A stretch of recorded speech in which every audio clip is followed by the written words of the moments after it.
Alrighty, hello and welcome to the live watch along of the Sunday Premier League fixtures. We will be focusing on Manchester United versus Everton at home. And Ruben Amorim makes 6 changes to the lineup that played in the Europa League overnight. Oh, sorry, not overnight, on Thursday night, which is interesting.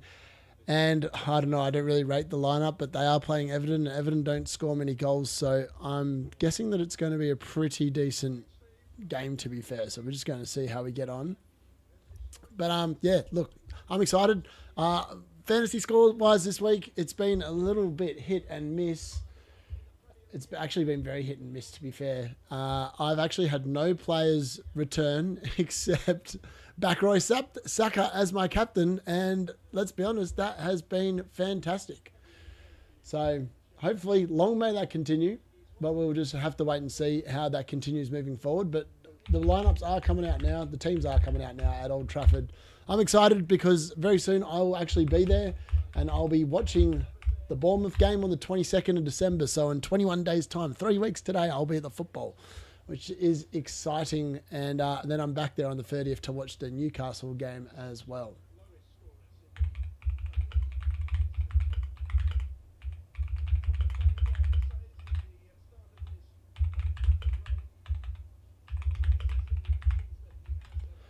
All right, we'll be covering all the games. I'm watching the Goal Rush, so hopefully there is some good stuff here, and we're going to be going from there, and we'll just be rocking with it. All right, I need to swap my screens around. Hold on. All right, so the Man United lineup is as follows. So it's Anana in goal, Mazraoui, De Ligt and Martinez at the back. Ahmad, right wing back. Casemiro and Maino in the centre of midfield. Dalot is left wing back. He starts. It looks like Rashford's playing up top, and Joshua Zirkzee and Bruno Fernandes, according to the graphic I'm looking at, are being deployed as the 2 number 10s in this game, which in and of itself is quite interesting. So I'm not sure how that's going to work, but we'll see. There's Binder, Maguire, Mount, Højlund, Lascia, Garnacho, Anthony, Ugarte, and I'm missing someone. Mount, maybe? Did I say that? That are on the bench. For Everton, it's Pickford in goal and Young, Tarkowski, Braithwaite, Milienko in defence, Decore, Gahey in midfield, Lindstrom, McNeil and Ndai in the sort of forward attacking positions, and then Beto starts up front. So Dominic Calvert-Lewin, if anyone's still got him, he has dropped to the bench for this game. Now I'm going to quickly cover the other lineups as well, so bear with me here while I have a quick look. So there is some big news in the Tottenham and Fulham game. So the lineup here is that Dominic Solanke has been put into the bin, as I requested from Ange. He's been put in the bin, and yeah, he's gone. So that's interesting in and of itself.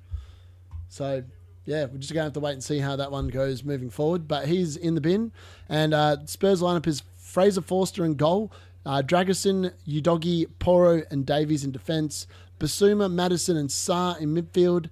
And then Song Hyun-myung, I'm guessing, is going to be starting up front with Tino Werner on the left and Brennan Johnson on the right. So Song owners could be potentially rewarded because of the fact that he's going to be playing in the centre forward position, which is fantastic. And then obviously we've got Bernd Leno in goal for Fulham, and then Tete, Bassi, Diop and Robinson. In defence, we've got Berg, Iwobi, Nelson, Lukic, Smith Rowe and Raul Jimenez starts up front. Now, in the other game, the Chelsea-Aston Villa game, Chelsea have got an interesting lineup here. So they've got Sanchez in goal, and then it's Cucurella, Colwill, Caicedo, and Fofana in defence. It's interesting that Caicedo's dropped there. Then we've got Neto, Enzo Fernandez, Sancho, Cole Palmer and Lavia in midfield, and Nicholas Jackson up front. And for Aston Villa, it's Emilio Martinez in goal, Matty Cash, Konza, Dean, Luca Dean returns to the lineup here for this game, Pau Torres, and then in the midfield we've got McGinn, Telemans, Philogene, Rogers, Kamara, and Ollie Watkins starts up front in that game. All right, but we will be focusing mainly on the Man United game versus Everton. I am watching along live, and we are about to start off, and it looks like Joshua Zirkzee is actually going to be playing. I'm not sure. He's kicking the ball off on the halfway line, so I'm guessing that maybe he might actually end up playing as the 9, but we'll wait and see. I don't rate him at all, so hopefully he proves me wrong and gets a couple of goals. That'd be nice. But we're off and running. So all 3 games have now kicked off. Okay, I'm not sure what's going on here. Get that off. Not sure why my phone's making some weird noises. All right. We're good.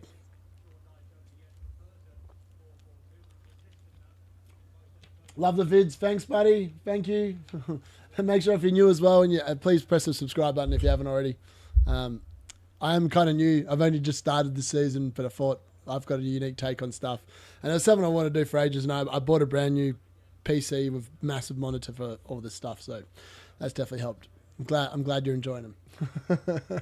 There will be a preview video that I'll be doing after the Liverpool Man City game tonight for game week 14. But at the moment, I'm on a big, massive green arrow. I'm inside the top 56,000 teams as well at the moment.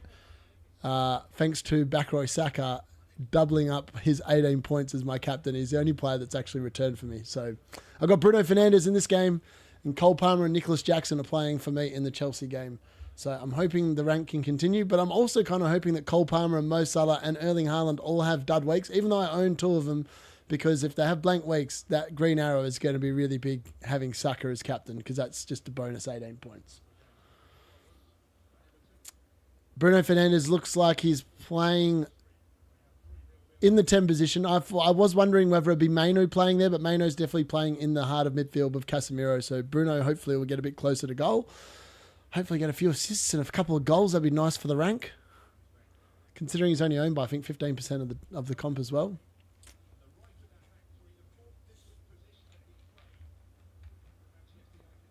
Dallo's seen a lot of the ball early. He's put it into the box. Oh, and I tell you what, Everton almost just scored no goal. One far away.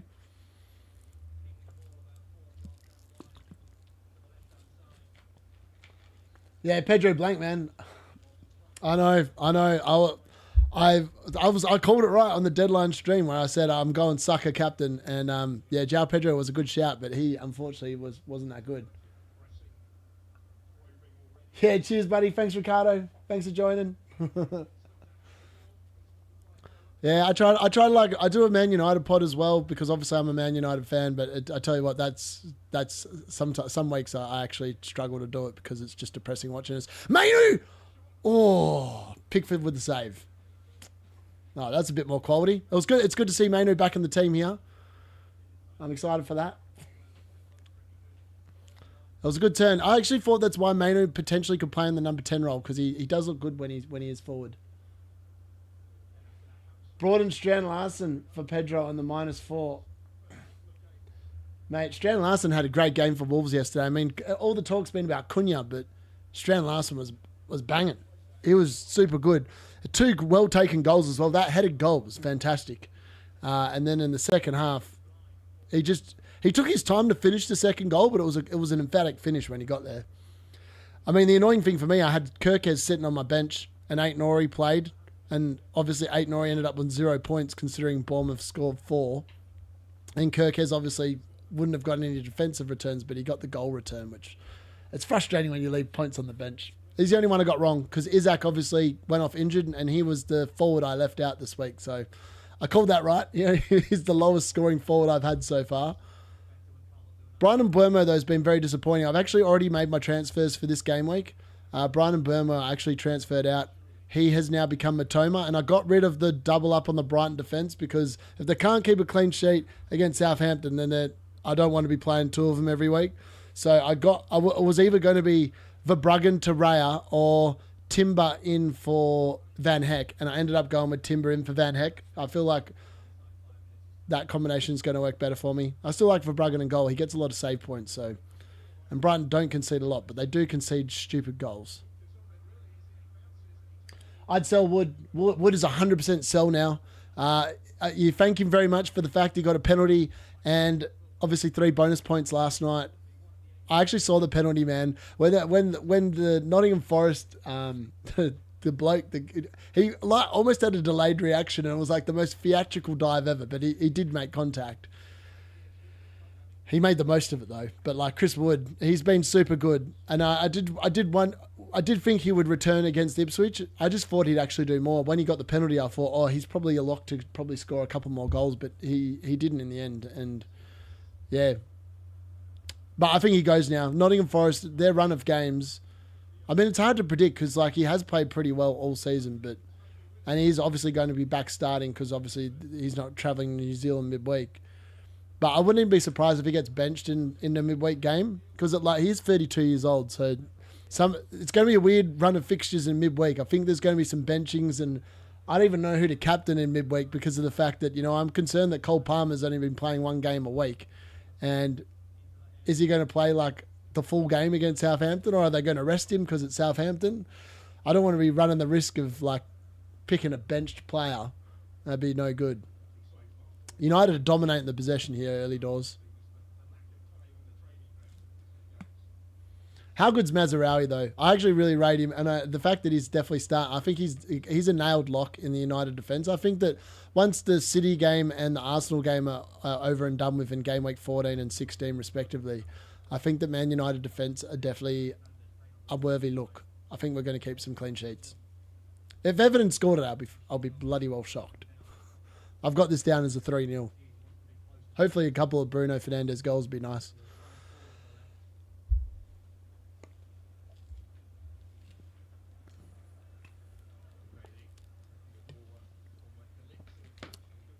How many people in the chat have Saka in their team? Because I tell you what, Saka was brilliant last night. I was gutted when Dalot's in here. Oh, it's a horrible touch. Oh, mate, that touch in the box was god-awful. Allowed Braithwaite to come in and clear the ball. Last night, I tell you what, it was so infuriating watching Saka. Like, the first one, obviously great assist. Second one, I was like, go and shoot the ball. And then when he just laid it off, I was like, well, I suppose at least it's an assist. It's 1 point less. And then he obviously got booked, didn't he? And then he won the penalty. And then Odegaard took it. And I was like, what the hell? Why is Odegaard taking the penalty? Which was annoying, frustrating. But then when we got when they got another penalty, and Saka obviously stood up to take it, I was like, that's interesting.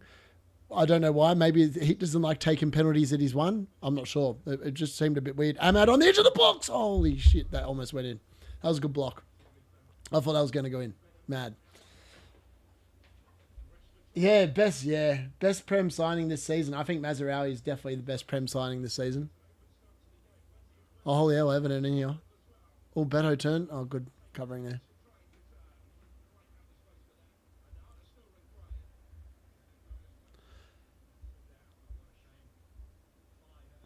I feel like, what other game did I watch this week that I was like, oh, that's a really impressive. If anyone had shade this week. Oh, okay. What's going on here? All right, Cucurella's putting it in the Chelsea bowl. Nicholas Jackson goal! Yes! Jackson goal, baby. 1-0 to Chelsea.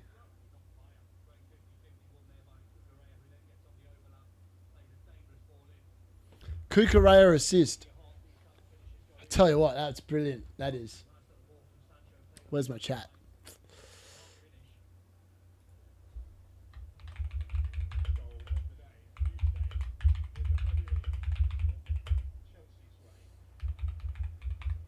Oh, I don't even know how you spell Cucurella, so I'm just going to make it up as I go along. Oh, Everton struck. Anana has saved that quite nicely. How do you spell his name? Cucurella. There we go. Cucu.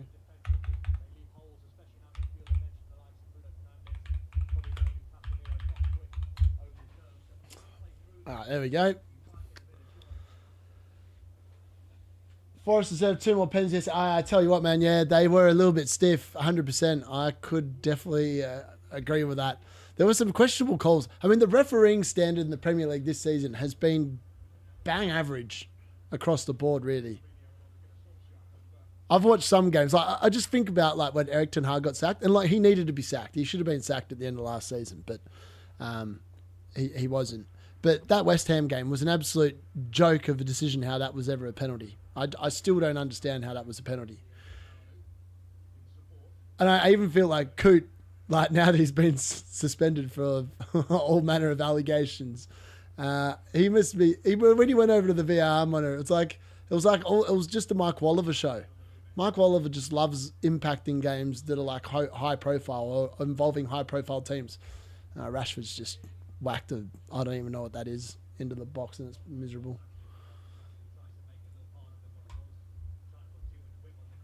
I still can't believe Nicholas Jackson just scored for Chelsea. I mean, that's improving the rank even better.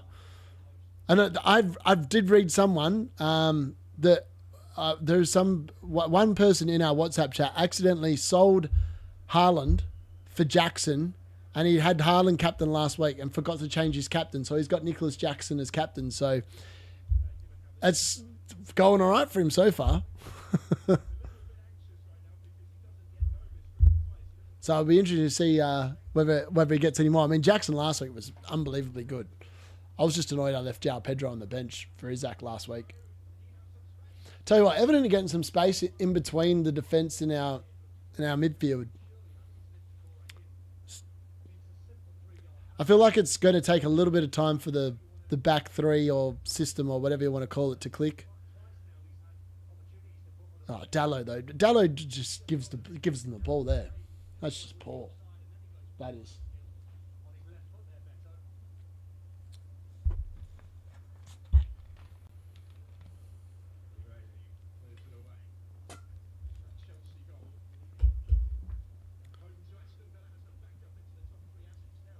Oh, so Chelsea are into the top three now, according to the live table. That goal's taken them up to equal second, 2 goals behind Arsenal. Interesting. Chelsea have been a lot better than I thought they were going to be this year. But I suppose it goes to show that, when you spend that amount of money on players, eventually you're going to unearth a couple of good players. I still don't understand how they haven't been booked or docked points, because they've spent an absurd amount of money. There's no way they can be breaking even. I wouldn't have thought.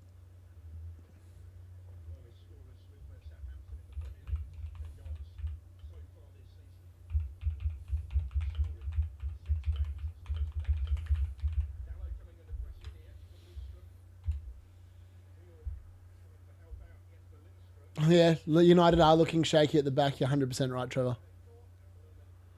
I don't know if it's because Dalot's playing on the left. I don't know what the solution is there in terms of that. I mean, Luke Shaw's obviously not fit enough to start. I don't even know if he's in the squad, to be fair. I feel like I read out the subs before, and he's a name I don't recall reading out. Oh, no, he's on the bench. That must have been the one I missed on the bench before. Oh, and Alejandro Garnacho obviously got dropped to the bench as well, which I thought was going to happen because he's been rotating literally every one of the players except the back three.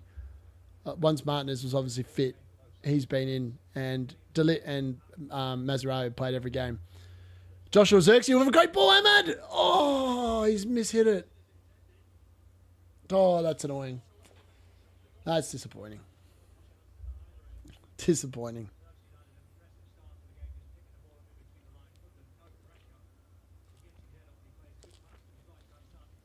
That was such a good ball to Ahmad. Ahmad just made a meal of it. He needed to take a touch. He had time to take a touch, and then he could have just curled it into the far left corner.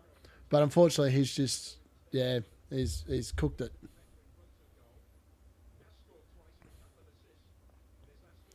All right.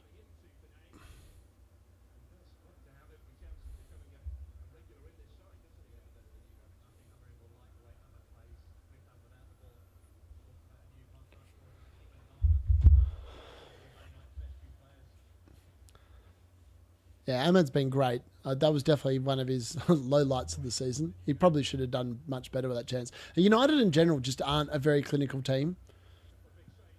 They had 20 chances against Bodo Glimt, and some of them were just...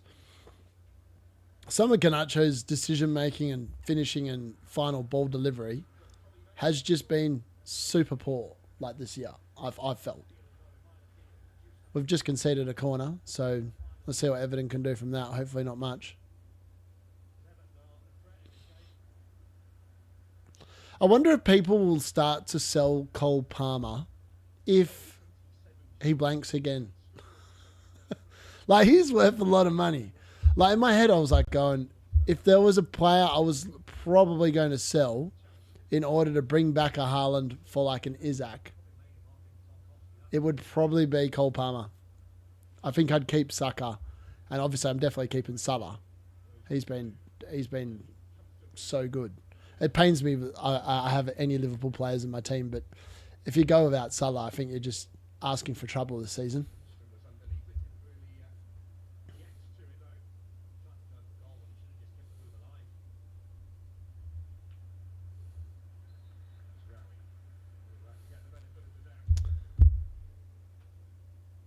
Mazraoui, I swear he must be the Premier League signing of the season. £12 million he cost. How did he only cost £12 million? I really don't know. That is the one thing I honestly do not understand, is how he only cost £12 million. Maino's looking like he's fully fit, which is good. Hopefully he gets his energy back as well, because I feel like at the start of the season he looked like he was just tired, like from playing too much football. I mean, you've got to remember that he is only 19 years old as well, so that's obviously something you need to take into account.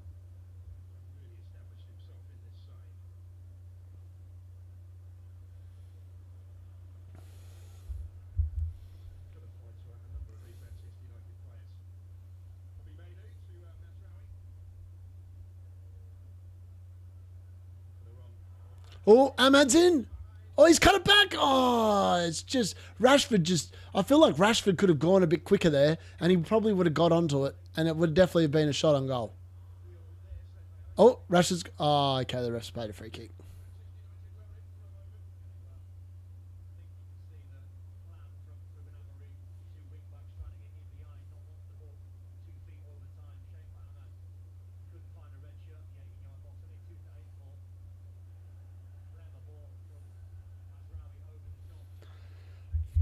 Yeah, Rashford definitely looked like he. I feel like maybe I'm being a bit harsh. I'm not sure, but it definitely looks like he could have done a lot more there. Definitely looks like he could have done a lot more.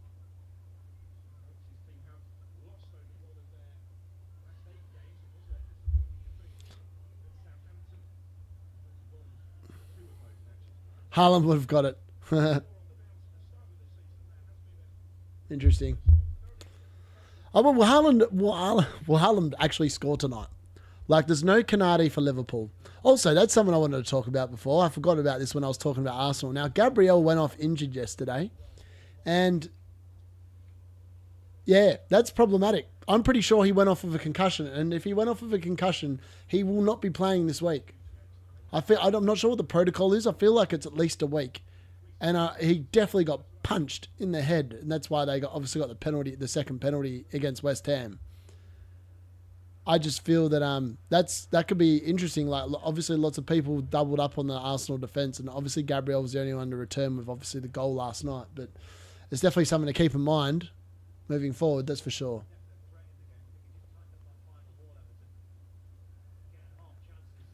And if he misses 2 game weeks, it's quite problematic, because you are probably going to run the risk of other players getting rotated this week, and that in itself is also an issue. So you don't really want to have a player ruled out for this week, because they are going to be missing 2 games if they are ruled out.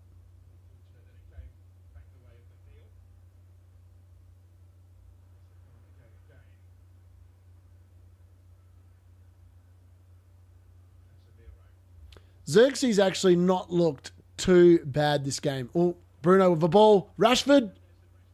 Oh, Rashford, he just couldn't score. Oh, he was offside. It wouldn't have mattered. Wouldn't have mattered. He was offside.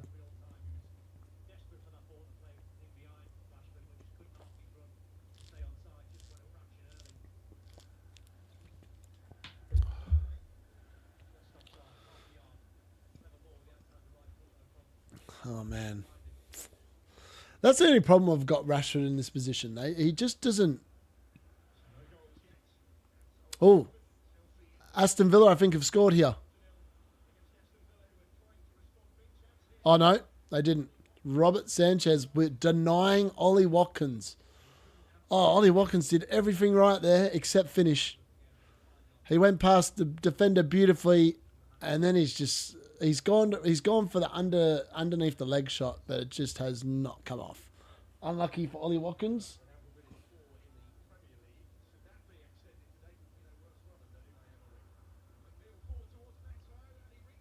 Oh, Beto just rounded Delit, and unfortunately that has not gone in.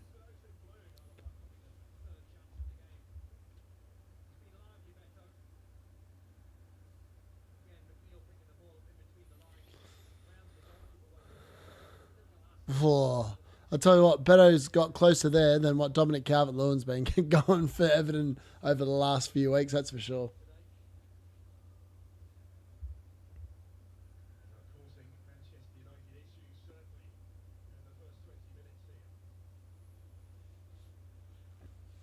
It's actually been a fairly even game. Like, United have had their chances to get in behind, but then we've also given Everton quite a few chances here as well. I feel like there's going to be goals. I'm just not sure with the front three, to be honest. Bruno just doesn't look like he's getting into the game. Ideally, I'd like him to get a penalty. I'd like United to get a penalty. They guaranteed Bruno Fernandes at least having a shot on target. Wow, they're just finding these spaces in between like the wide players, the wing backs and the right and left centre backs. Casemiro also just doesn't have the same engine as Ugarte, and I think that is so obvious in this game. They just don't look anywhere near as mobile in the middle of the park.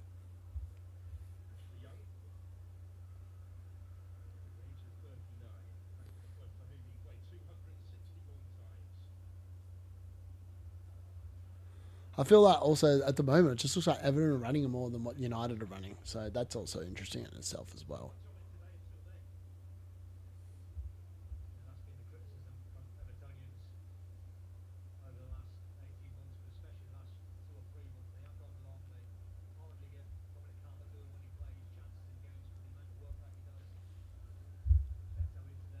Let's have a look at some of the other points that they've gone down this week.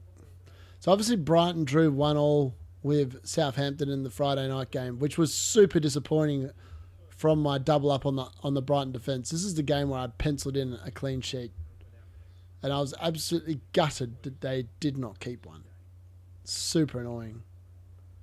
And João Pedro obviously was disappointing in this game as well. He didn't do anything, but neither did any of the Brighton forwards except Matoma. So he was the only one you really wanted to be owning there. He did return with 10 points, which was fantastic for his owners. Brentford obviously came from behind to beat Leicester 4-1. And Shade got a hat-trick. He hadn't scored in, I think, 10 months, and then he got 3 in one game. Mad. Damsgaard got an assist, Collins got an assist, and Shade also got an assist. So he had a massive, massive week of 3 goals and an assist. That's just ridiculous. And Wissa obviously got a goal there as well. Buonanotte and Jamie Vardy combined for the Leicester goal. So that was good for their owners. Cheap options there returning there. The Newcastle game was super frustrating. So it was a Lewis Hall owner and an Isak owner. Isak was obviously on my bench, so I didn't really care that he went off. But the fact that he went off injured is not a good sign. After 22 minutes, that definitely wasn't what I was thinking. Now, the other thing that was disappointing here is that Crystal Palace scored in the 94th minute, 4 minutes of injury time, the last minute of injury time, and Newcastle conceded. So my Lewis Hall clean sheet points rubbed out. That is like the fourth game, I think, in the last 2 weeks where my defenders were on 6 points, and in the last 5 minutes of the game, 90 minutes plus, they have conceded. Obviously, Chelsea last week, the Colwill, that happened to me last week. Brighton, obviously, the same last week. So it's just been frustrating for the budget defenders. I mean, it would suck if you tripled up on like Arsenal or doubled up on Arsenal defence this week, because that definitely did not pay off. Nottingham Forest obviously won 1-0, so they got the clean sheet, and I think that's probably going to be the last clean sheet we see for Nottingham Forest for a while. Their run of fixtures from now on does get significantly harder, and I don't expect them to be keeping clean sheets moving forward. I definitely don't see them keeping one at Manchester City. But they potentially could still score goals, but I wouldn't be bringing in any of their assets. Their run of fixtures coming up now is just not a nice run of fixtures. We'll have a look at it later on during half-time. And then obviously Bournemouth against Wolves. That was the Clivert hat-trick penalty show.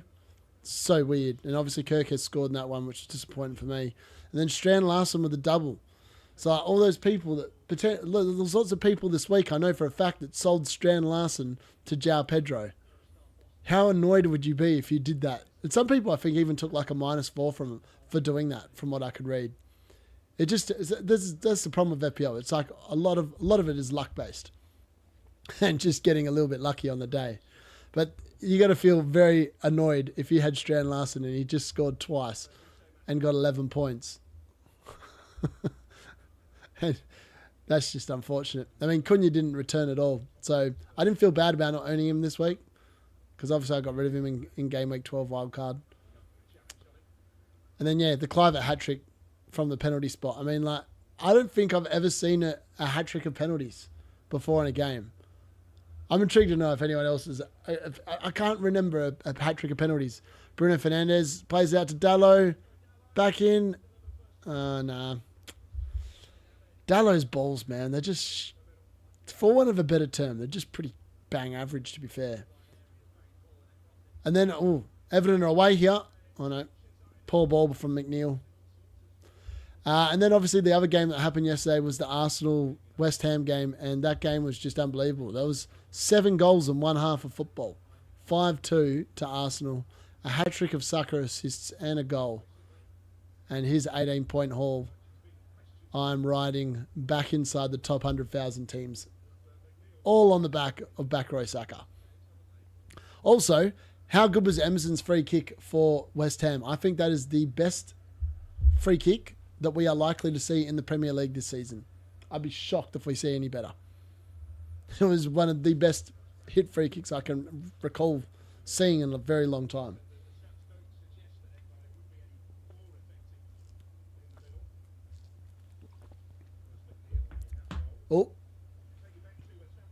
Oh, Cole Palmer. Wow. There was an indirect free kick pretty much from the penalty spot against Aston Villa, and Cole Palmer's hit it, but it's been well blocked just off the line by...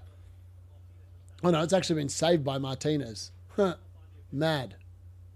It's rare you see them given indirect free kick inside the box. They're very rare.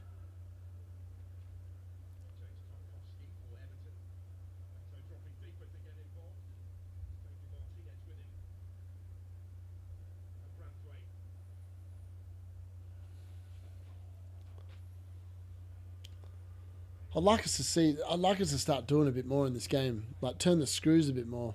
We're giving Everton far too much time to like play these balls forward.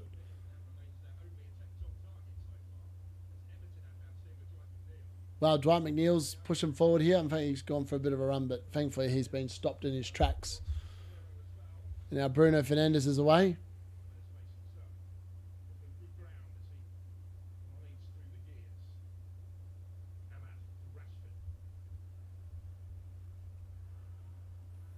Rashford plays a nothing ball literally into the box.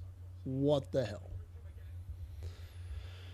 Oh, Maino with a sloppy ball.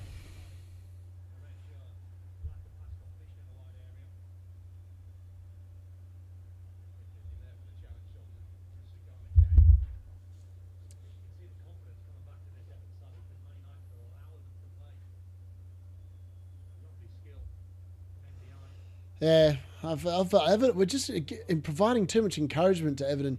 I mean, I'm just looking outside the ball when they're tracking back. And when we're running back, when we've got Casemiro and Mainu running back, they're not the quickest midfielders. And it just looks all a bit slow, really. It's the best way of describing it. I still can't believe there was an indirect...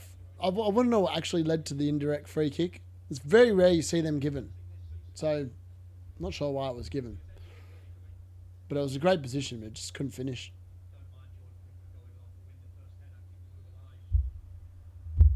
Casemiro's fouled by Decore.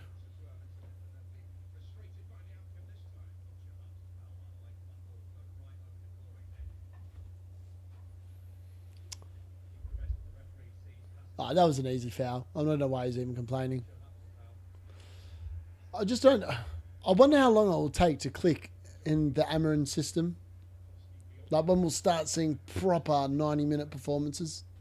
Like, are the players actually capable of 90-minute performances? I'm not 100% sure. Like, some of them definitely are. But is the team capable of 90-minute performances? I don't know. Not 100% sure.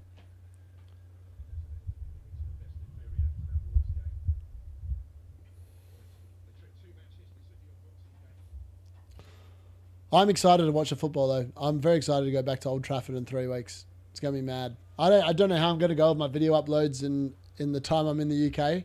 I'm just going to be taking my laptop, my camera, and my mic, but it's going to be much harder to put everything together because I'll be running off my laptop, and my laptop's not the easiest thing to work with. Oh, my God! Nicholas Jackson! Oh, how did he... Oh, wow. I do not know what I just watched there. Nicholas Jackson intercepts the pass from Martinez. Unfortunately, he can't quite control it enough, and Martinez manages to get back and make the save. But I tell you what, that could have been a goal. Oh, far out. That could have been a Nicholas Jackson double. Mad. That's a mad one. Nicholas Jackson has been so good for Chelsea this season. Like last season, I owned him towards the end of the season as well, and he delivered some big points late in the season for me. I just didn't think that he was actually going to start. I thought Nkunku was going to probably take his position, but Nicholas Jackson's been that good. I don't even know if Chelsea need to actually sign a striker anymore. Ashley Young. He's literally burnt off Bruno Fernandes. Like, how is he doing that? He's 36 years old. All right, Rashford's taking a long time to get this ball under control. He's going around the outside, and he's won the corner.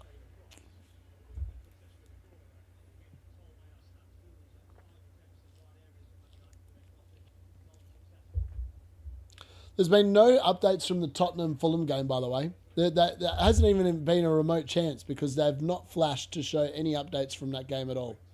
So I'm not sure. I'm just checking the stats in that game now. So Tottenham have had 3 shots, 1 on target, and Fulham have had 3 shots, 0 on target. Seems like a pretty even game there. Fulham are a decent team. Last week, the only reason why they conceded 4 is because of the fact that, you know, they're just no good. Oh, what's going on here? My mic's dropping a bit. Right, let's fix this. Oh, it's a goal. I think it's a Braithwaite own goal, but it's Marcus Rashford. I think. Right, let's set this up. That's the problem. I can see what the problem is. Oh. There we go. That's better. Yep, Rashford goal. It's definitely a Rashford goal. Yeah, 1-0. Here we go. Ruben Amorim, he cuts an interesting figure on the touchline. I'll give him that. I think that this could be a Braithwaite own goal. Let me have a look. Oh, yeah, I think it's a Braithwaite own goal. I think it might be is it on target from Rashford? It's hard to tell. I need to see the angle behind him. All right, here we go. We'll be able to see here. Is this on target? Is it a Rashford goal or is it an own goal? Oh, I don't know. It looks like it could be hitting the post, but I'm not sure. I think it will go down as a Rashford goal. Yeah, I think you go definitely a Rashford goal. But that could change. Potentially that could change.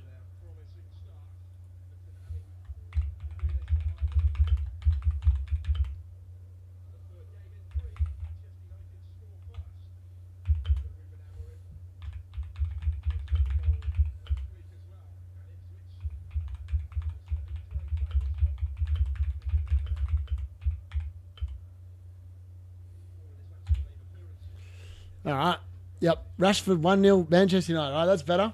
Good time to score as well. 34 minutes into the game. now hopefully we can turn the screw. I mean, Everton are going to have to come out of the shell. They're going to have to go for the goals at some point. And then that's where Manchester United are a much better team because of the way the players are. When teams actually start pushing on, that's when United seem to play better because we seem to create better chances.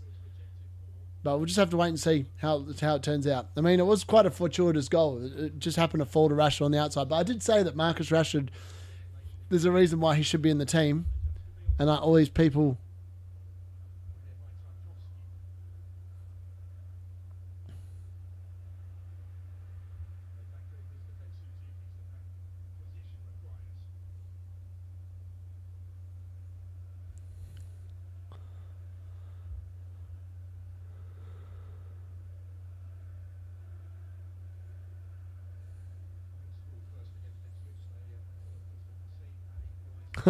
It's so funny. I'm in the Man United supporters chat in the Perth one,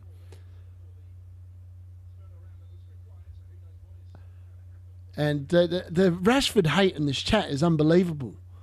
But I just think he's a great finisher normally. I just don't think that when you realise that Marcus Rashford is never going to work back, he's never done that throughout his career. If you deploy him in a way where he doesn't have to do that, he's actually a very good footballer.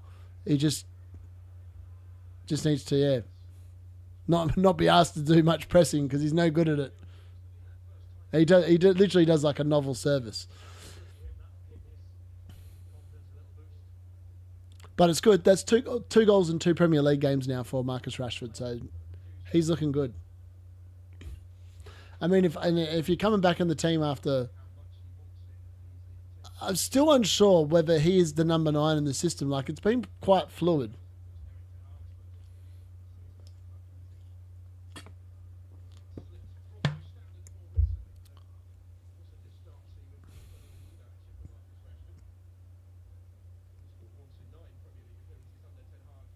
Oh, Bruno, can you head it in?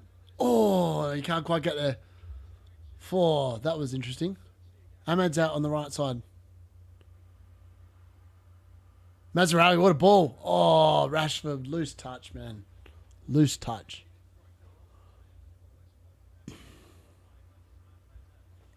Loose touch right there.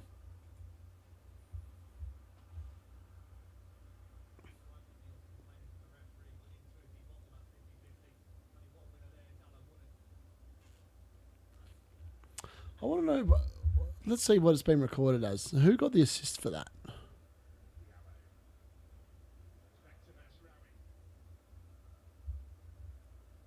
Was it a Fernandes assist? Oh, I think it was, Yeah, Bruno Fernandes assist. Oh, I'm loving it. Really good.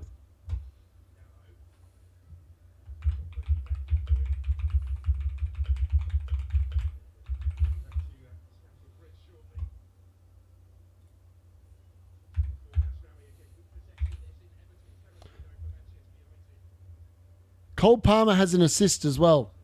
Just an FYI.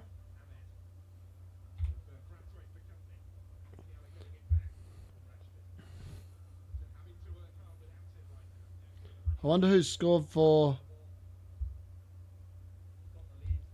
Enzo Fernandez, another goal from him. Wow.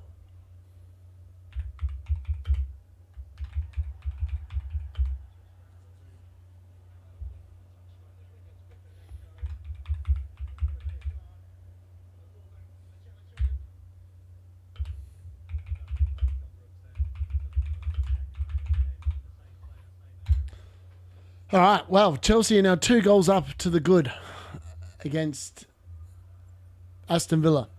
Not to be surprised there. I did feel Aston Villa were there for the taking. Enzo Fernandez, though, he's got to become a fantasy option. He's super cheap. I think he's under 5 mil,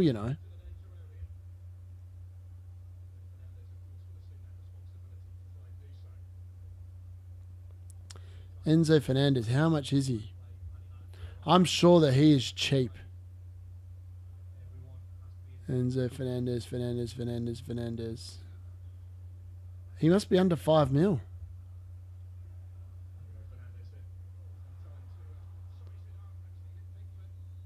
Offside there. Ahmed's 4.9. I feel like he potentially might be 4.8. He is 4.8 mil.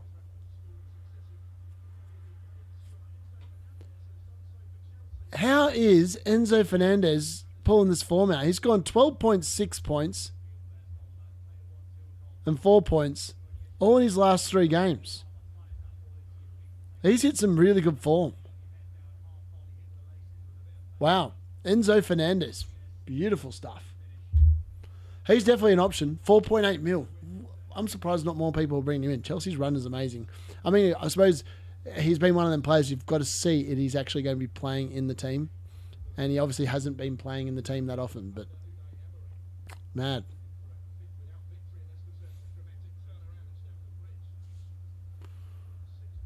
Unai Emery's starting to look a little bit wobbly at Aston Villa now as well, by the way. Oh, Ahmad! What a ball! Go Fernandez! Fernandez! Joshua Zirkzee goal, Bruno Fernandes assist. It's 2-0 United. This is brilliant.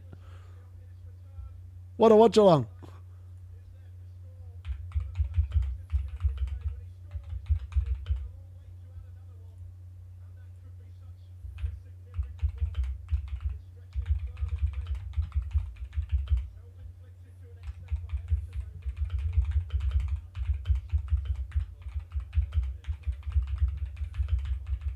This is why I prefer Bruno Fernandes playing in the number 10 role. Just really quickly, that is why he needs to be. I mean, it was brilliant from Ahmad. Ahmad saw the pass out from Pickford and he's just pounced. He's pressed so hard. He's really got the assist here. Bruno Fernandes with a beautiful ball, beautiful cutback, and it was just in front of Ahmad, and Zirkzee makes no mistake. I mean, those are the kind of goals he has to be scoring if he's going to be in the team. And thankfully, he has scored. Brilliant.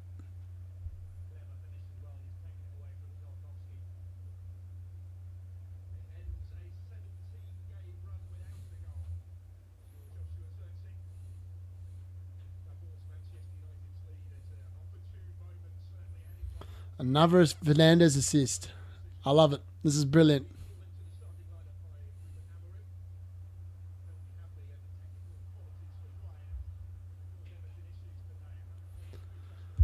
All right, Ahmad's got it again. I mean, United looking pretty rampant now. After that first goal went in, it's been all one-way traffic.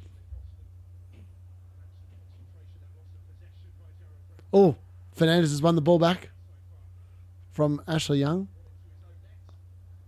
What's he got now? Oh, my God. Fernandes has just dinked it past him. Oh.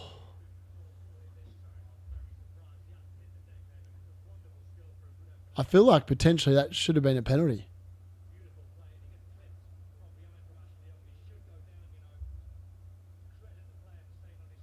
Yeah, I'm surprised that. I think Ashley Young won the ball though, to be fair.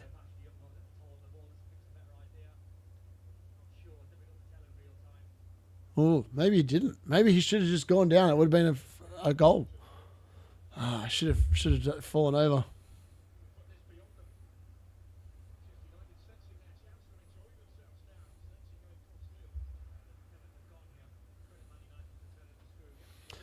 Man United are definitely looking much better now. Now that the goal's gone in.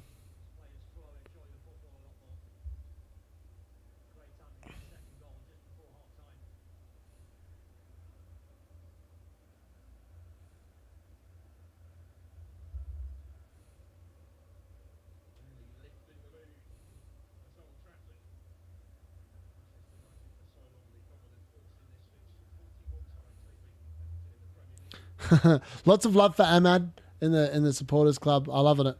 It's brilliant.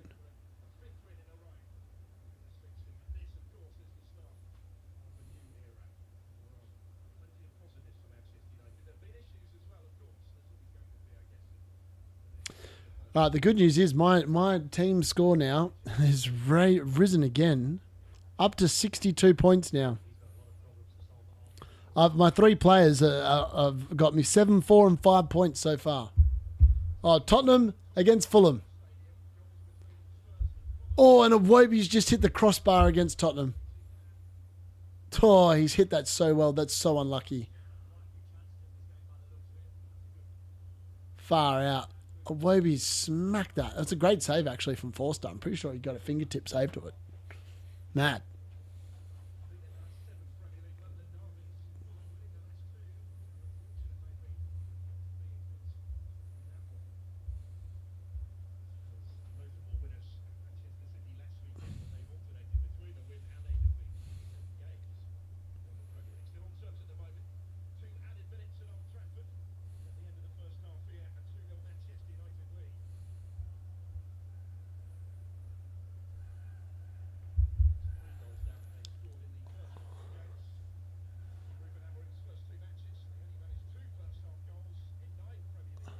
I mean, it's good to see that we're actually starting games pretty well under Ruben Amorim, to be fair. It's definitely something that was always lacking under Ten Hag. It always felt like we took 5 hours to get going in a game of football.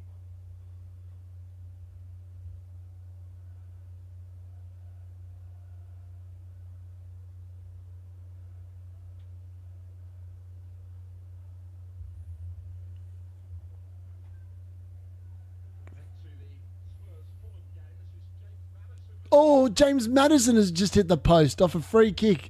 I tell you what, everyone thought he was going to try and kick that over the wall, but he's literally, I think it might have actually, that might have been going in if it wasn't. I think it's been deflected onto the post by one of the Fulham defenders as they jumped up.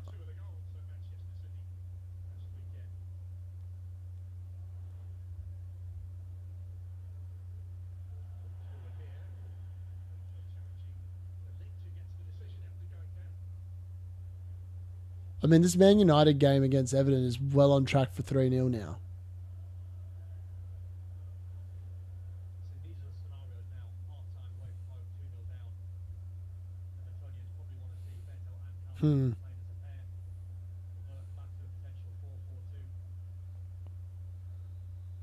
All right, and that's half-time at Manchester United versus Everton. It is 2-0 to Manchester United. Marcus Rashford and Joshua Zirkzee with the goals and a pair of assists for Bruno Fernandes. So he's currently on 7 points at half-time. And I believe the other games are now half-time. I'm just going to quickly double-check. Let's have a look.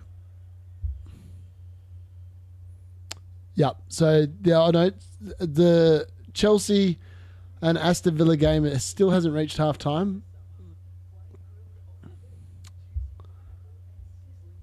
I wonder if Nicholas Jackson will get a cheeky booking in this game, so he misses the Southampton game. I'm very intrigued to know. Also, the Spurs-Fulham game. I mean, Fulham were desperately unlucky not to be in front, but Spurs can also consider that game is super even. The stats say that it's 51% possession to 49, two shots on target to 1, 5 shots to 4. It's a very even game at Tottenham Hotspur. I did say that I thought that they'd probably lose to Fulham, only because of the fact that that's the form line they've been having, and they haven't been overly good. I still can't believe Joshua Zirkzee scored, man. Like, what the hell? What the hell? All right, let's have a look at my team while we're sitting here. We're going to do some... Move that there really quickly. And... All right, we're going to load this up in a second. Where are we? Okay, let's have a look at some FPL while we're mucking around. Alrighty, so my team in the FPL challenge is actually not going that well at the moment. I've obviously only had João Pedro play, and I've obviously got Mo Salah and Haaland to come. And obviously Liverpool and City assets are worth double points. But, I mean, you could have played Saka there and put him captain, you're probably winning this round. Unless, obviously, Salah scores twice, but I'm not sure he will. Mazraoui and Onana looking good in defence for me so far, though, so that's something to like there. So I'm hoping that continues. I was weighing up the Nottingham Forest defence. That would have been pretty good. You could have doubled up on that. But at the moment, the double up on United defence is looking good there. Now, if we go back to actual fantasy, and my points this week are looking good. So where are we? Also, interestingly, lots of people selling Mbeumo. 126,000 transfers already out, and I was one of them. Canade, obviously 102,000 out. Isaac, 75,000. Haaland is still getting sold massively. Another 50,000 teams pretty much selling him. 35,000 people have sold Bruno Fernandes. I wonder how many people are regretting that right now. Because I dare say that he's on 7 points. He's looking a lot better than what people give him credit for. But then again, lots of people might have sold him for Saka, who 148,000 teams have bought him in. Nicholas Jackson, lots of people bringing him in. I'm pretty happy with that. Matoma as well. Also, lots of people jumping on him. I'm one of the people that jumped on Matoma. Cunha is still being brought in, even though he blanked. And look, Wolves team at the moment, moving forward, their run does end fairly soonish. So, got to keep that in mind. I've got a points this week. And as you can see there, 56,000 I am at the moment. Obviously, that is... I was on 46 points when I was ranked 56,000. So lots of people obviously did have Cole Palmer as captain and Mo Salah as captain and potentially a lot of Haaland captains in there as well. So they're all still to play. So I'm expecting my rank to drop down a little bit. But I do expect with Saka and the fact that Nicholas Jackson, Cole Palmer and Bruno Fernandes are all returning should mean that I do end up inside the top 100,000 teams by the end of the game week. I don't think I'll be 56,000. But if I am at the end of the game week, I'll be a very happy person. I mean, I could probably check my rank now and see where it is. Let's have a look. Well, have a look at I'll whack up Fantasy Football Hub and let's have a look. Fantasy Football Hub. There we go. Whack in. All right. Where's my live rank? Here we go.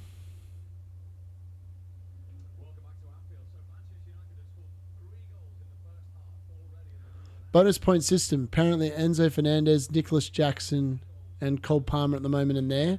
Bruno Fernandes is leading the bonus points as well in the Man United game, so that's really good. Let's have a look at my live rank here. What does it reckon? Wow. So it reckons my live rank has gone up to 28,000. Holy hell. It's been good. I mean, Man City Liverpool is to come, so that has to be taken into consideration, and there will be clean sheets at this moment in time for Chelsea and United, and also Tottenham and Fulham. So that is likely to change in the second half of this game. But at the moment, it's been a pretty damn good week, considering I was 116,000 in the last week, and obviously I was 169,000 2 weeks ago. So the rank is going in the correct direction. I mean, it's the only disappointing thing for me is that at the moment, Colwill is obviously sitting on the bench, and he is potentially keeping a clean sheet. And Kirkes is obviously sitting on the bench, and he got 7 points. And I've got Aït-Nouri, Hall, Van Heck, and Verbruggen, and they got 6 points combined across my 4 defenders. So my defenders have just been no good in general. But at the moment, obviously this is accounting for the fact that Bruno Fernandes is going to get 3 bonus points as well, so that could also change in the second half. And obviously Cole Palmer's getting 1 bonus point at the moment, and Nicholas Jackson's getting 2. That could well change if there's more goals and assists in the second half. We'll just have to wait and see. But it's looking good for this week. So I'm pretty happy with 62 points in total is looking pretty good. So yeah. My game week rank is actually pretty decent as well, so that's not bad. So as long as it continues that way, I should be good moving forward. Early transfers, so the Man City fixtures get a lot nicer from now on. Now, I've already made my transfers for this week.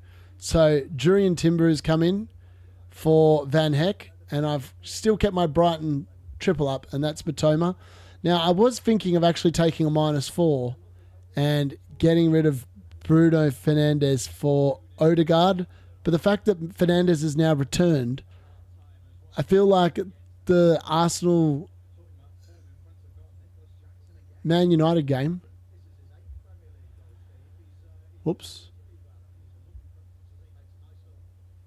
Yeah, I'm not sure how that's going to work, but yeah. Hopefully moving forward it works out all right.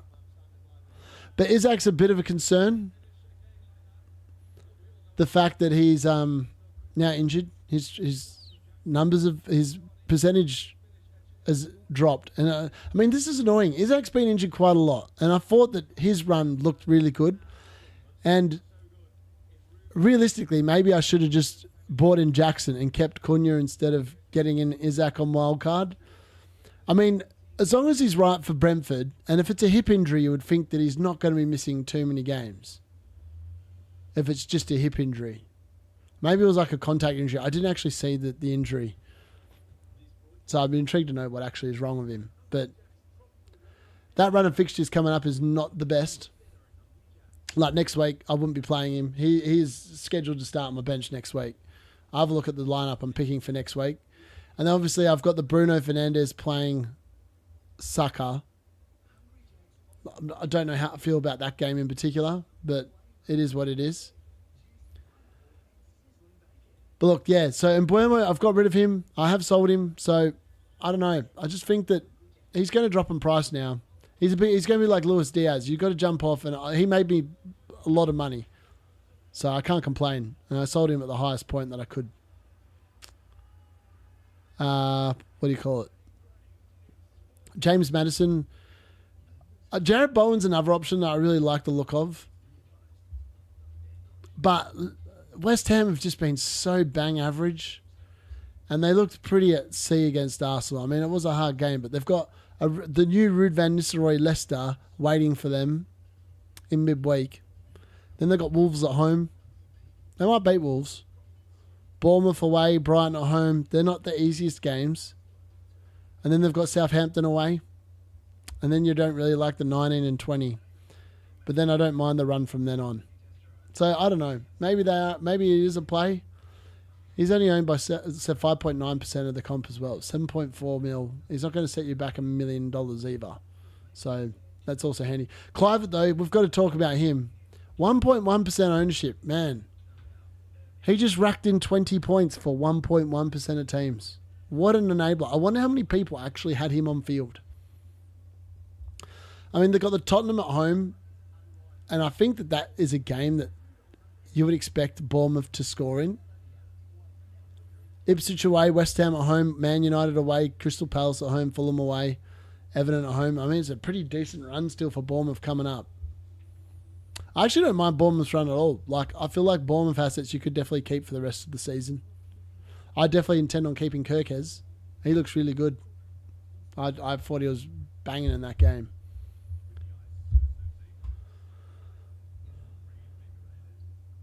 Smith Rowe, Johnson, McNeil. None of these guys are returning at the moment. Chris Wood, let's talk about him. Second highest points in the game in terms of forwards, but he is going to be overtaken by Nicholas Jackson, I would suggest, by the end of this game week, provided Jackson doesn't get himself booked.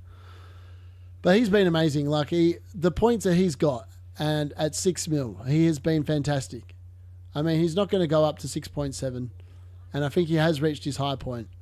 And with the fixtures coming up, the next 5 don't look good. Man City away, Man United away, Aston Villa at home, Brentford away, and Spurs at home. It's not an easy run of fixtures for Chris Wood for the next 5 weeks. If you can hold him for the next 5 on your bench, and you want to keep that team value in your team, I mean, after the Spurs game, it does turn quite nicely. Other than the Liverpool game, it's then quite a nice run of 7 fixtures. So it's not too bad. But then it just gets hard again in 26, 27, 28. It also ends fairly decently as well. I'm just not sure. He's been great value. I just don't know if that's the pick I would be going with at this particular moment in time. I feel like there's better options. And like he is only generally getting 1 goal. He's only had the 1 game this season where he scored twice. So that's just something to keep in mind. Wissa obviously has been amazing as well. He obviously returned with another 8 points. But Brentford's run coming forward is not nice. That's why I sold Brian and Mbeumo, and why I think you probably should do the same. I don't know how many of those... I don't know how many of them games he's going to score in. That's just my honest opinion. But yeah, interesting to note. I don't know how it's going to look moving forward, but yeah, I would be selling Brentford assets. I just don't think that they're holds. Strand Larson, shout out to him. He's returned 2 weeks in a row now. I mean, he's been brilliant. He has been returning in every other week pretty much. The only 2 times he's blanked in a row were game weeks 5 and 6 when he had Aston Villa and Liverpool. I mean, you'd be filthy if you sold him for João Pedro this week and he just returned them with 11 points. The next 4 fixtures are amazing for Wolves as well. And you expect them to score goals in all these games. I mean, I'm watching Everton now, and there's holes to be exploited there in the defence. I watched West Ham last night, and they conceded 5 goals and a half. Then they got Ipswich at home. Leicester away might be a bit more difficult because Ruud van Nistelrooy might have the new bounce actually working for him there. But the next 3 fixtures look so good.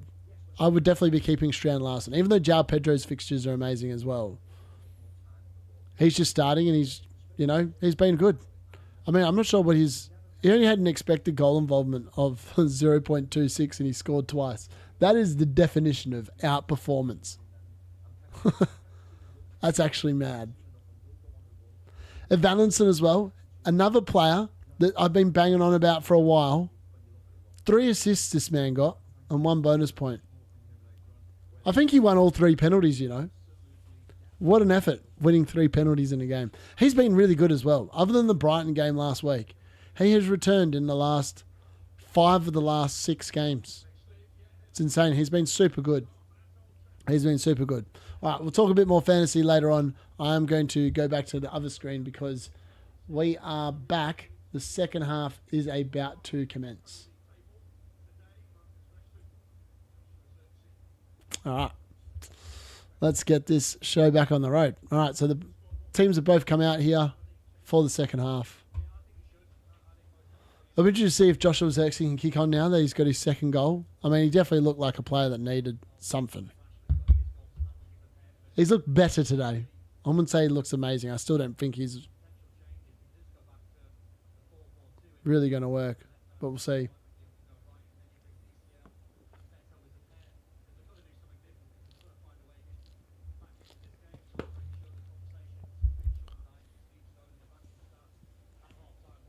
Can United push on here and get a really big win?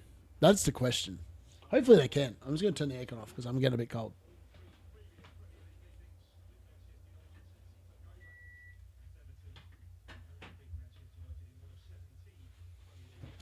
All right, that's better. All right, we're all set here. Second half is about to commence of the Sunday at Watch Along. It's 2-0 Manchester United.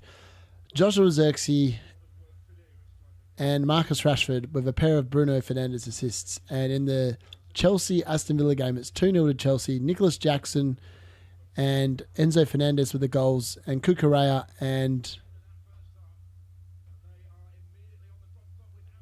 Oh, Rashford just scored. Ahmad assist, Rashford double. 3-0 Manchester United. Rashford is back, baby.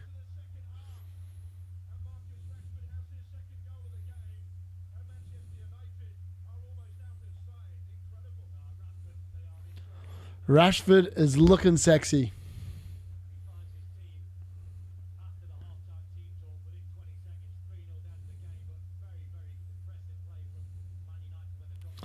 Marcus Rashford makes it 3-0 Manchester United.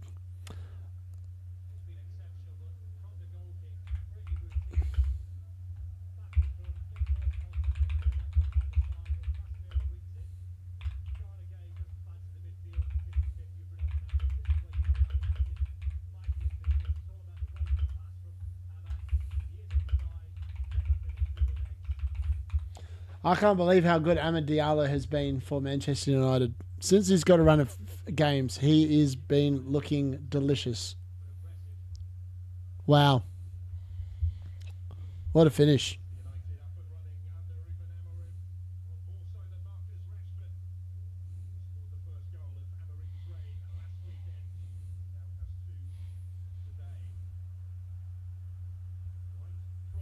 All right, can they destroy him? Can they go on and get like a few more? Let's hope so. I think it's safe to say we're definitely going to be winning this game. 3-0 up.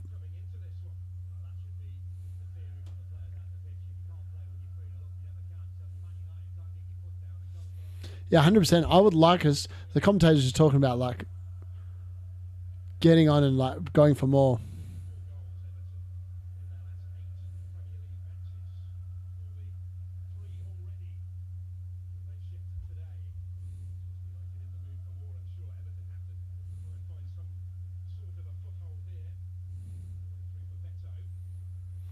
Yeah, I don't know. It's hard to tell.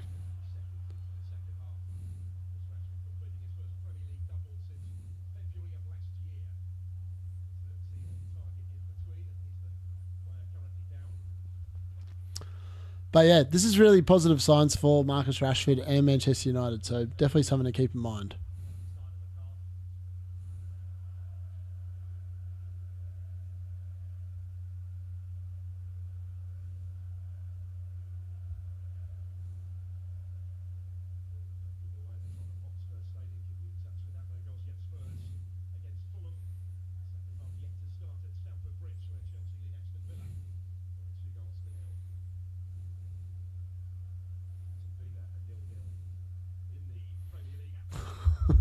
I still can't believe Marcus Rashford scored twice. It's absolutely mad.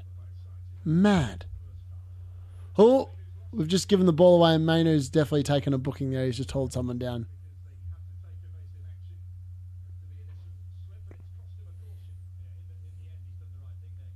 Let's have a look. My mate Tom's got triple up on Manchester United. Let's have a look. What do we got? Where is he? Where are we? Where are we? Where are we? Tommy. There we go.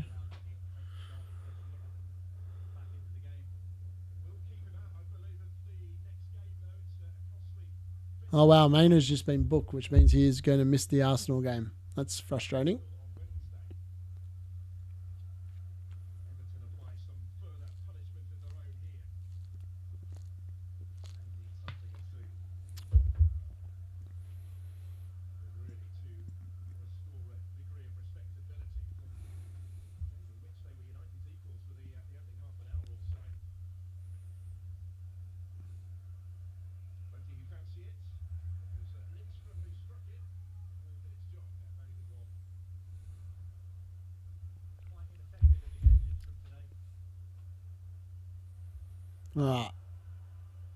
It's a bit of a ping-pong here and there. Alberto's just bullied Casemiro over, but he's alleged to have fouled him. Another Nicholas Jackson goal would be very nice. Let's put it that way.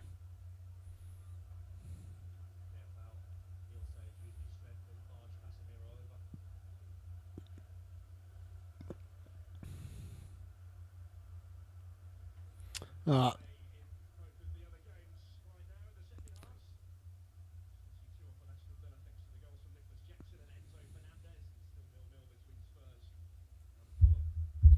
That Marcus Rashford goals pushed my rank out by 5,000. Oh, Martinez has just taken down Beto.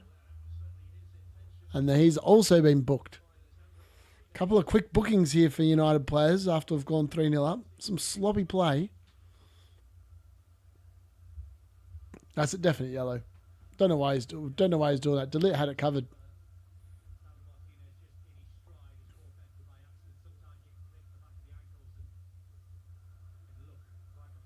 Mad.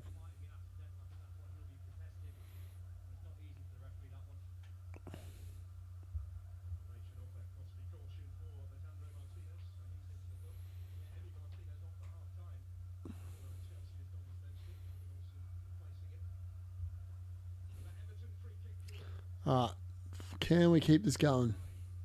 Everton had a couple of good positions for free kicks to start this half. Can they do anything with it? Or can we just keep on keeping up the clean sheets? Oh, it's a great header across. Oof. It's a good block there, I think, from Ahmad, of all people. Fernandez could have gone down injured? No, it's not Fernandez. Oh, it's Casemiro. He's back up and running.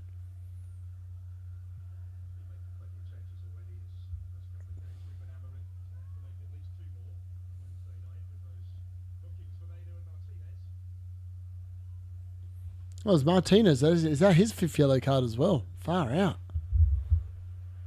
Luke Shaw might have to start.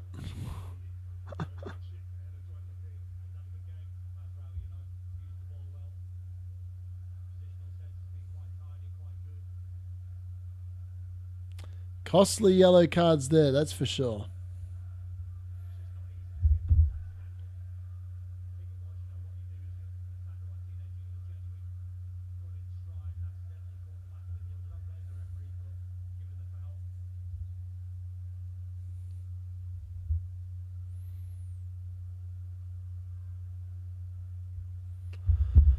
All right, can we push on? I mean, it's been a bit wasteful since we've gone 3-0 up. 2 yellow cards, some sloppy play in general. Now I've just conceded a corner. Don't want to be giving him a sniff early. Still not sure how strong this United team are mentally.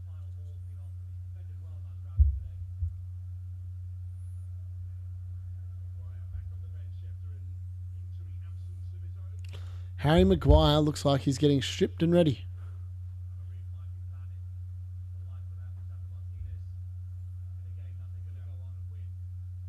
That's fair.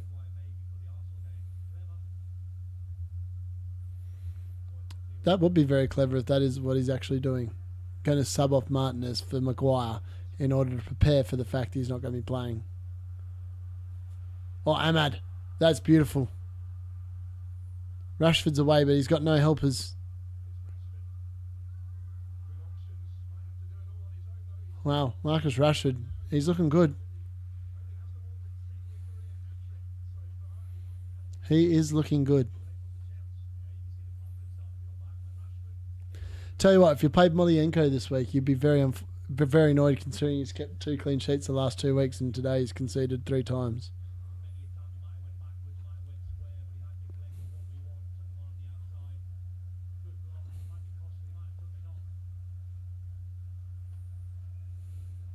Molienko's one of them players that gets injured a lot as well. Very frustrating player.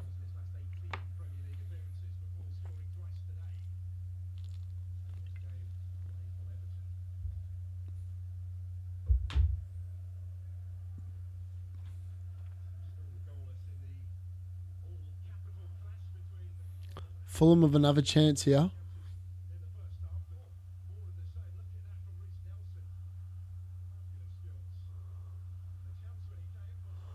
Oh, Wobie, he's been unlucky today. He's had some shots that just haven't gone in.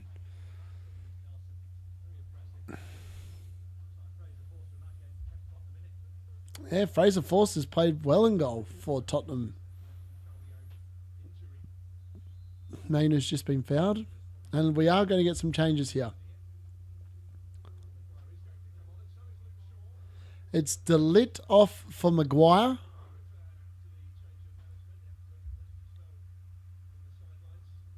And Mazraoui is also going off for Luke Shaw. I'll tell you what, that's annoying if you have them in your team. And they've just gone off. Mazraoui doesn't even get the clean sheet. That is frustrating for owners of those players. That is just unlucky. I mean, if he makes the subs 5 minutes later, you're laughing. And this is the only problem. Ruben Amorim is definitely still experimenting.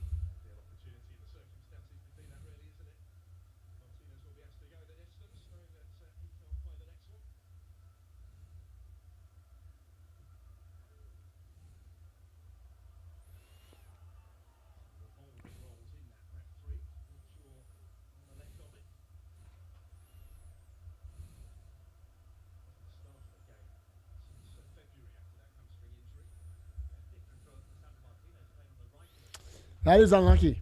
If you don't play 60 minutes, you don't get the clean sheet. Maguire and Shaw have come on for Mazraoui and Delit. Frustrating, because it looks like if he'd made it 5 minutes later, you'd be getting the clean sheet points, but now you're not even going to be getting them. That is highly annoying for your owners.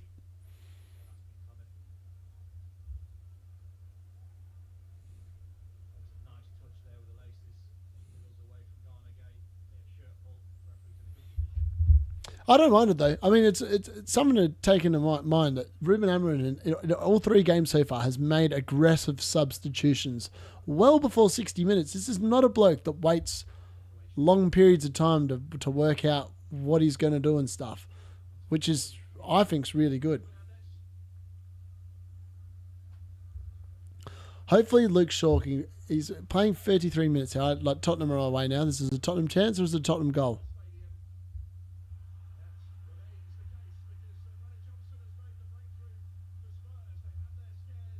Johnson has scored against Fulham. It's a great ball. He's finished it beautifully. What an assist from Tino Werner. Interesting. All right.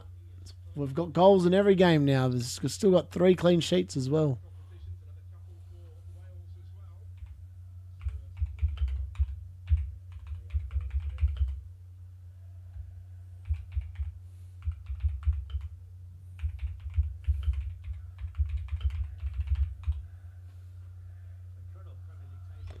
Werner assist. Can't believe he's actually getting an assist. Son hasn't done anything in this game, from what I can gather. See what that did to the rank.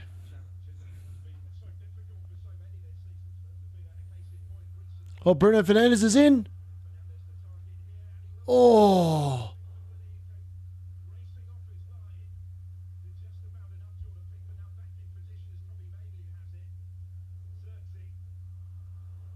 Oh, that's annoying.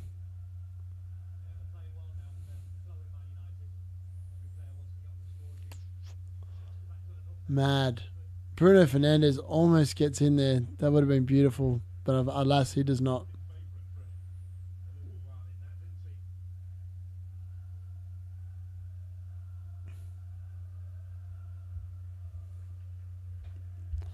All right, let's hope we can continue here. I feel like we could score more goals here. We could 100% be scoring more goals. We'll just have to wait and see if we can or not.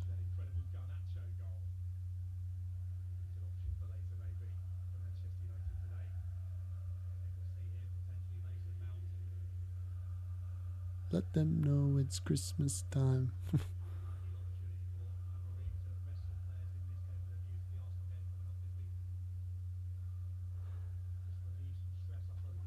I'll be super annoyed if Colwell keeps a clean sheet against Aston Villa. Only because of the fact that... Yeah, only because of the fact that it's just annoying. Having him on my bench, along with Kirkes, and just getting the defence so horribly wrong will just be frustrating from an FPL point.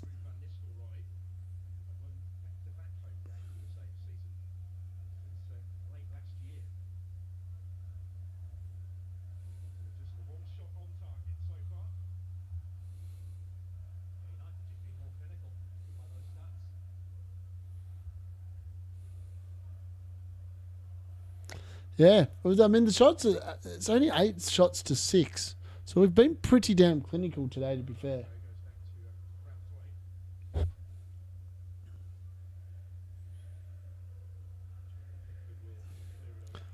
Oh.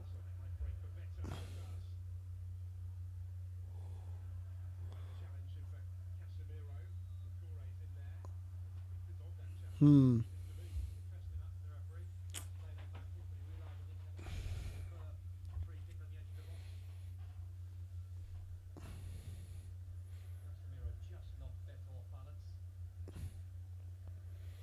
Hmm.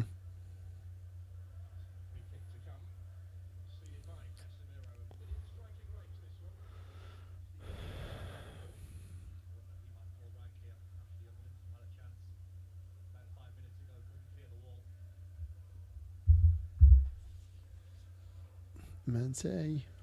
Hey Liverpool. And Man City. We all hate Leeds scum. We all hate Leeds scum. We all hate Leeds scum.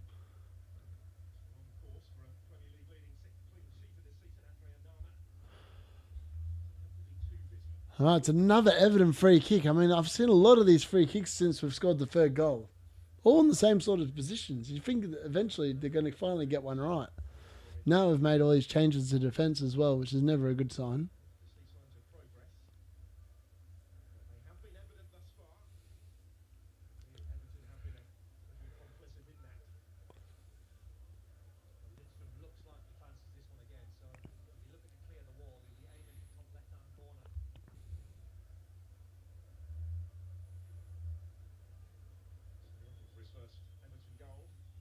Oof.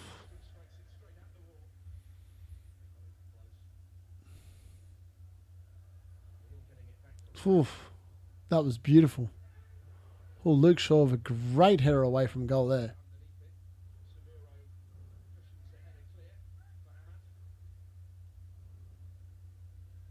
Oh, what? Oh, that was... Oh, Ahmad. Ahmad's in!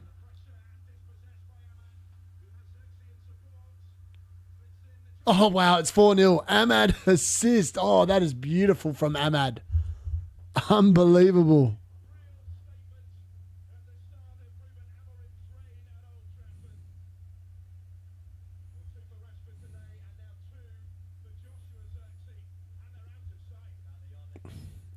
Ahmad's so good.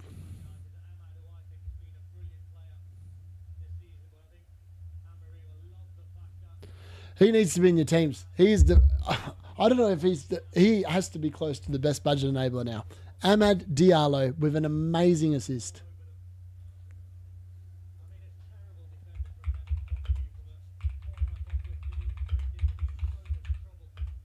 4-0 now to Manchester United.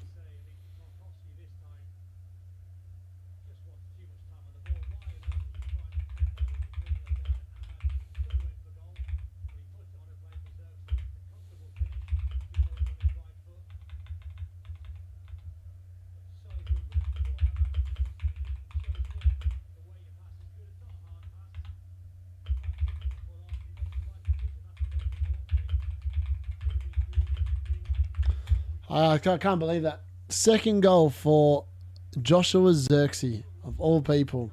I mean, like, at least he's finishing. He needs to be getting goals in his thing.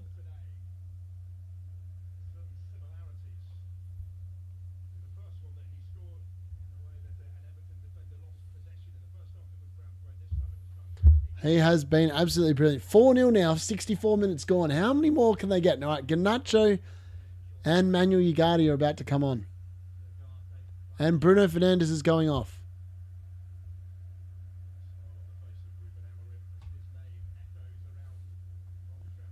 Bruno Fernandes will get the clean sheet point.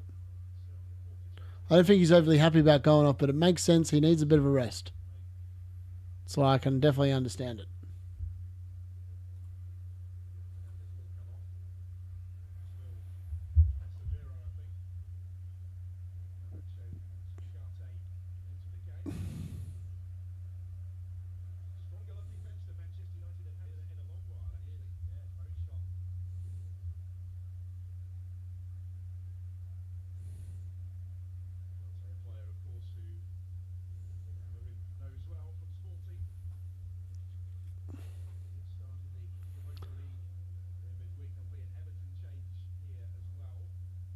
Bruno Fernandes should get 9 points, I think, if I've got it right. Because obviously he's got the 60 minutes.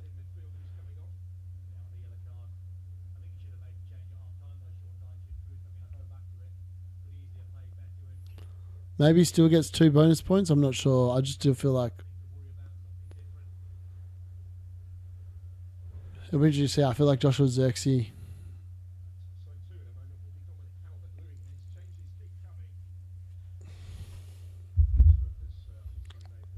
Still can't believe how good this game has been. What a watch along. 4-0 Manchester United. When was the last time I said that in watching a game? I mean, did Erik ten Hag actually win a game in the Premier League 4-0? I don't know. The Everton fans are packing up and they're leaving. Unlucky.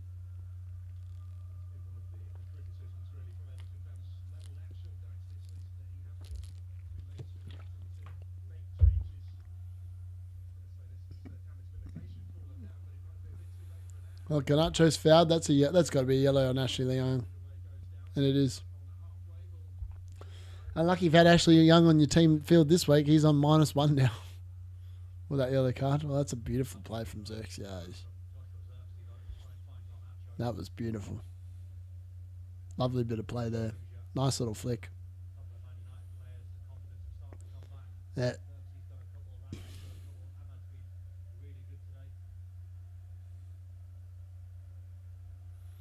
It's just annoying that we didn't beat Ipswich last week, but this is definitely looking more like it.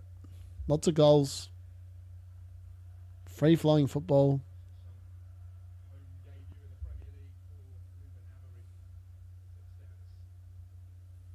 Yeah, Ruben Amorim, I think, will be pretty damn impressed with the performance today.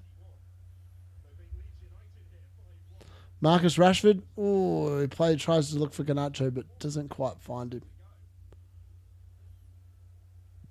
Rashford, ironically, has looked fine in one of the 10 positions today.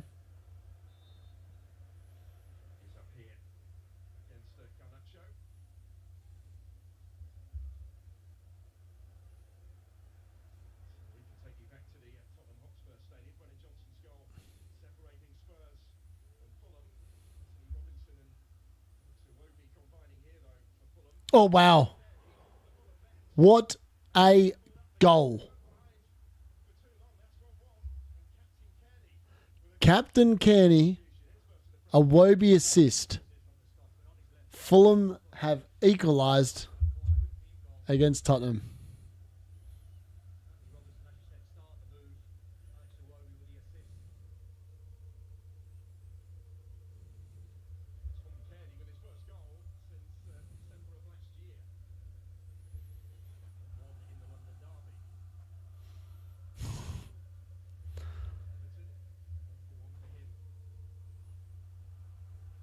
Great goal. The Fulham equaliser is unbelievably banging. Just whack that up on the chat.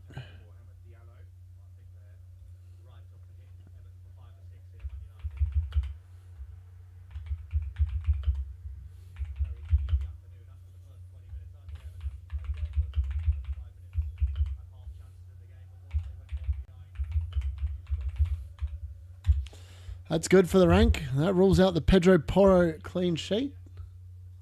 Rank should hopefully come in a little bit more now, I'd say.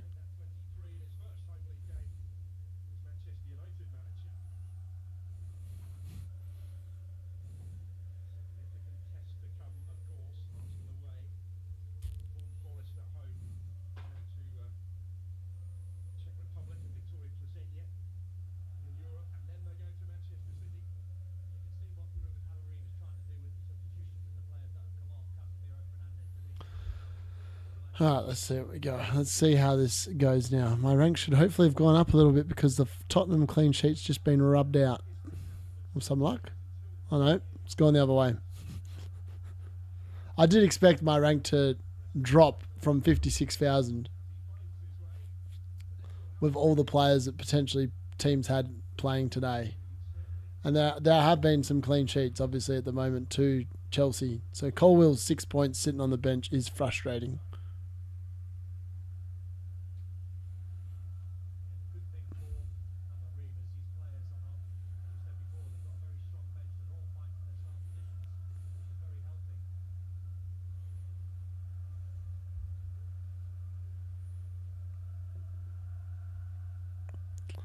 Just be interesting to see what happens in the other games. If there's any goals there, they're a bit closer than this one. This one seems like a bit of a possession towards the end of the game now. Liverpool and Man City are in the building. We'll probably get some lineups on them very shortly.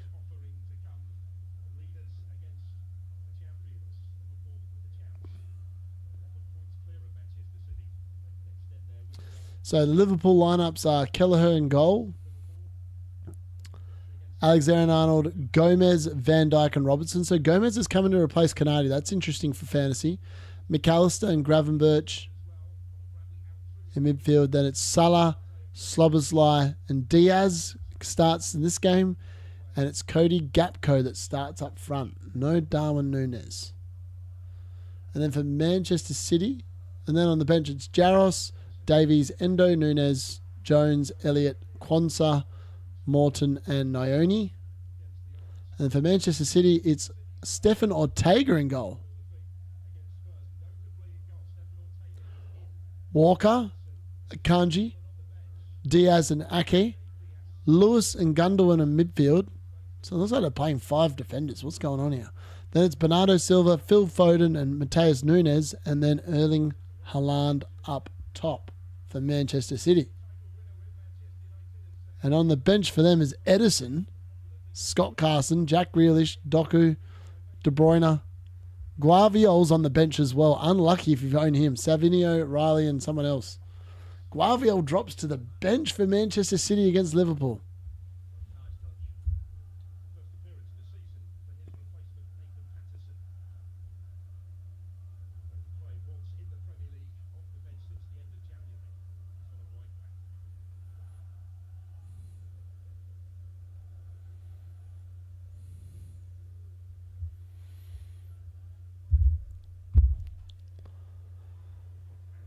I still can't believe that. That's interesting.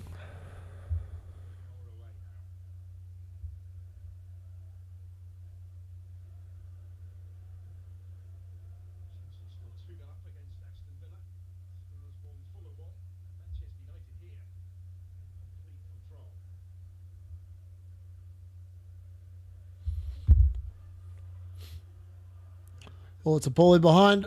Ooh, tell you what, Luke Shaw just helped better on his way there. Oh, Calvert-Lewin, sorry, on the way over onto the floor.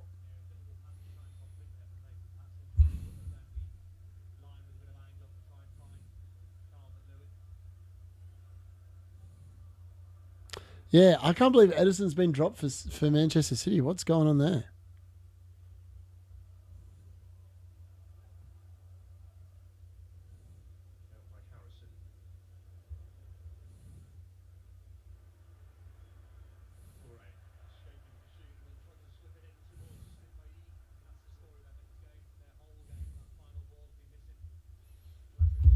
It's definitely looked pretty good. From Manchester United perspective, this has been a pretty nice and comfortable game of football to watch. 5-0. It's been good. It's good to see Joshua Zirkzee get hopefully a bit of confidence from starting and scoring twice.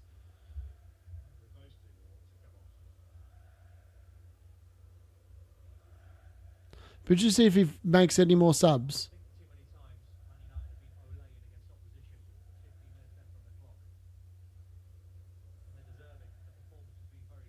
Yeah, I agree. This has been a nice surprise.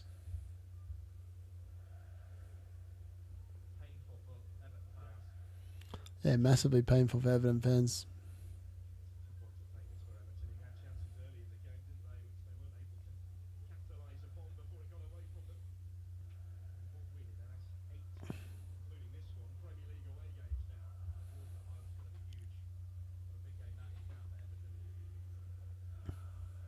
Let them know it's Christmas time. I love it. When it gets to December and you get all the Christmas songs and the Christmas chants come out, it's fantastic.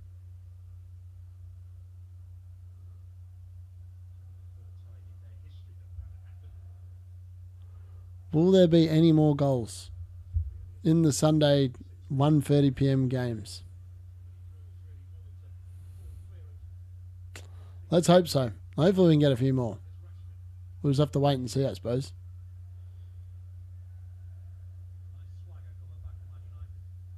Can we do it? I'm not sure. Is the honest answer. We'll have to wait and see.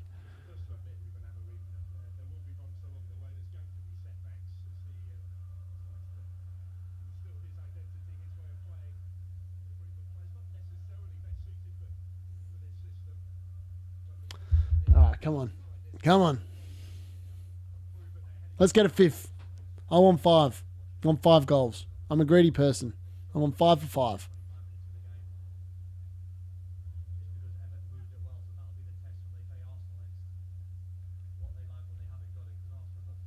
I know. It's going to be interesting. It's going to be a very interesting game on Thursday morning, I think it is. When we play, it might be Wednesday, I'm not sure. But we play Arsenal.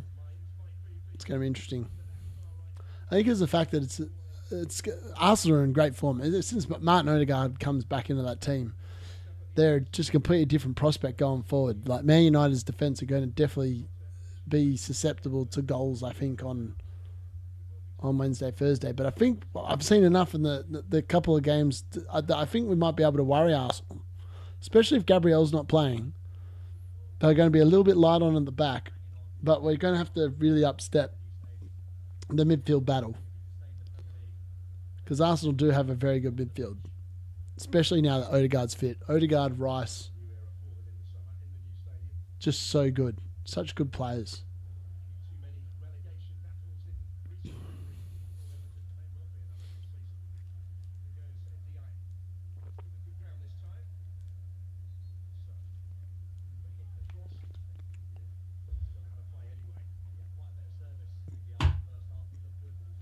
I still can't believe it's 4-0, man. How good? How good is it? It feels good. I can tell you that much.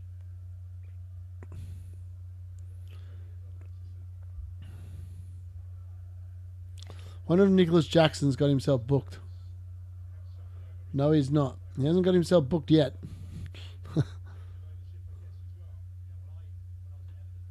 Nicholas Jackson is off, so he won't be getting any more points.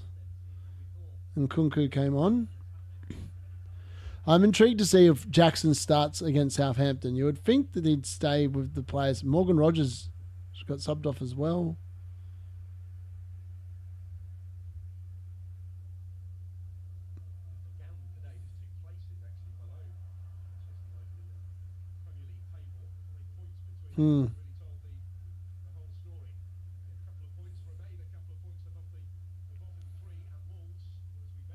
Oh, Martinez went off injured for Aston Villa. That's interesting. And Olsen replaced him at half-time. Interesting. I didn't realise that. Mason Mount's coming on for Manchester United. For Kobe Mainu.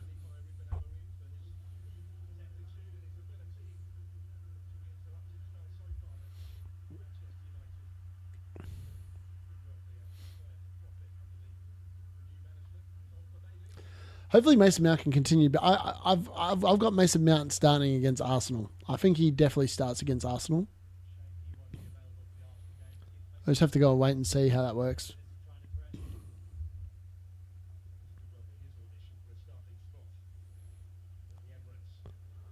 Sakama is only 3 days.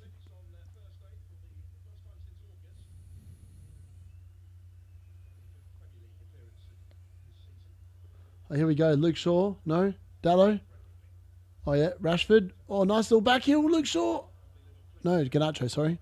I thought it was Luke Shaw. I was like, he's up very high up the field. Oh, Dallo. Oh, Garnacho. Running in. Rashford. Oh, he's completely missed it. He's completely missed it. He wanted a hat-trick. Don't blame him.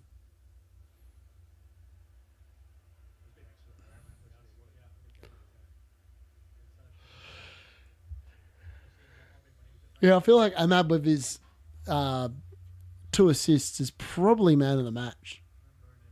I'll be interested to see who they give it to. I mean, Marcus Rashford scored twice. Joshua Zirkzee scored twice. Bruno Fernandes has had 2 assists, and so has Amad Diallo. Like, that's 4 players with double returns, double attacking returns. It's mad. But it's good. 4 different players with attacking returns, double attacking returns. It's just really good. Oh, Ananas claimed that well.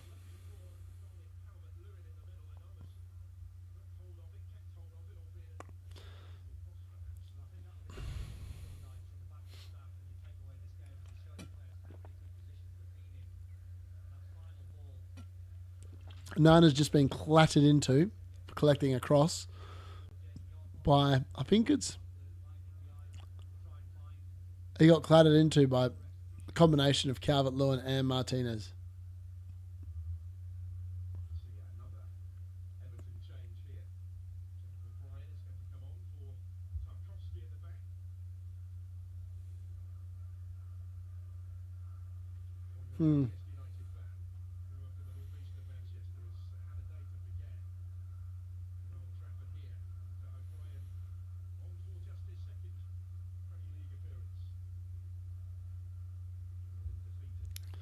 All right, we're in the last 8 minutes now. 82 minutes are gone. Still no other goals in the other games. Obviously, we've had the 2 goals in the Fulham and Tottenham game in the second half. But there's been no extra goals since the first half in the Chelsea-Aston Villa game, which has been interesting. Which is annoying because now Colwell looks like he's nailed on to get the clean sheet and sitting on my bench. Got the defence selection wrong this week, unfortunately. But so far, the captain option has looked really good. Saka has way outperformed Cole Palmer. I mean, the only other option to come now is Mo Salah and Erling Haaland, so I'll be interested to see how well they go.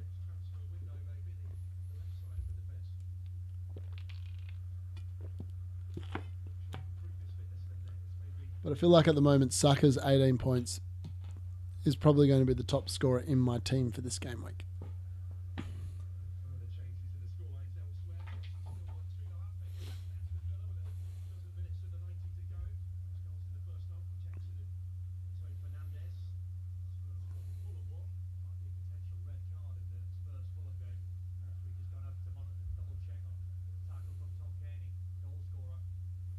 Well, Fulham might be going down to 10 men.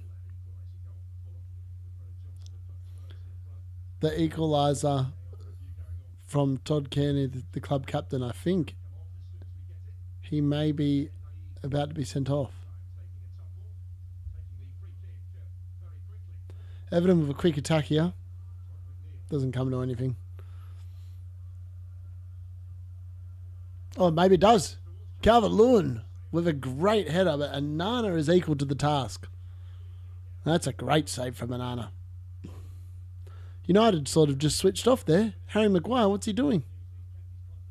Oh, I'm not sure what Anana's doing in terms of the save, but he keeps it out. That's all that matters at the end of the day.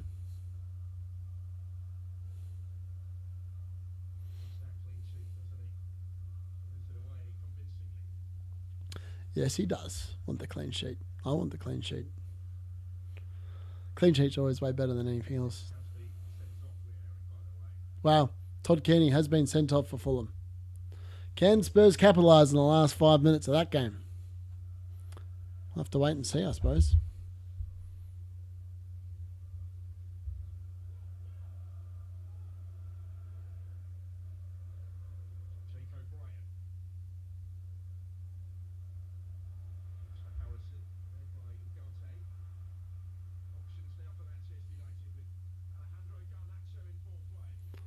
Joshua Zirkzee, what's he got? He's set up for Rashford. Oh, and Rashford's completely mishit it.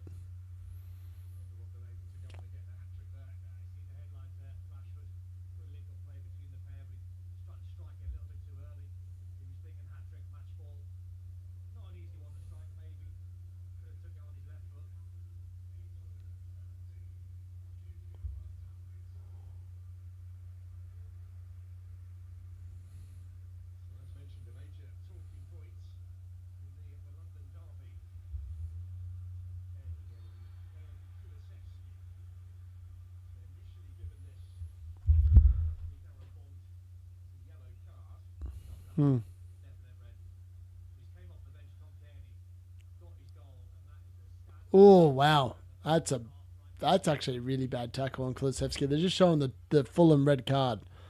He is completely raked him down the back of the leg. Like high up on the leg too.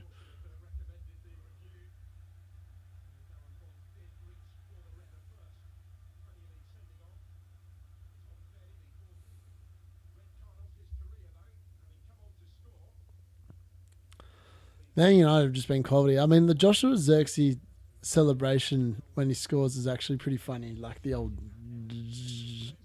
Pretty funny. But we'll see. See if he can continue it. One game's one game. Ahmad's just received some treatment here.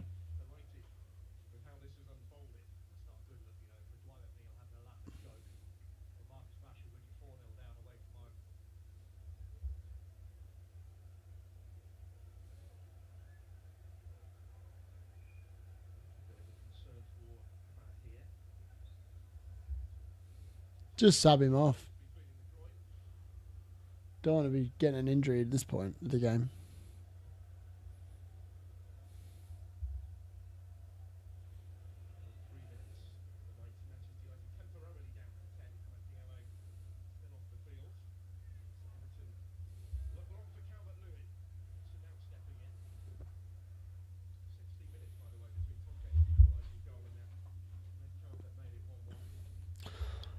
Will there be any more goals?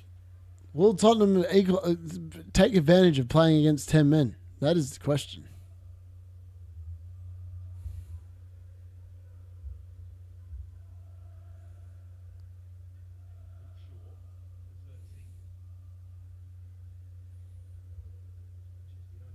Spurs have only made the one change. I can't believe Kulusevski started on the bench.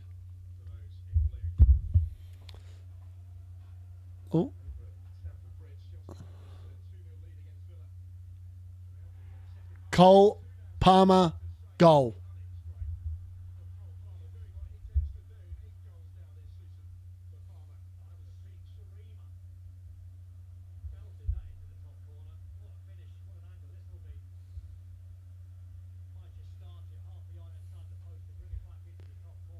Wow, that's a great goal from Palmer.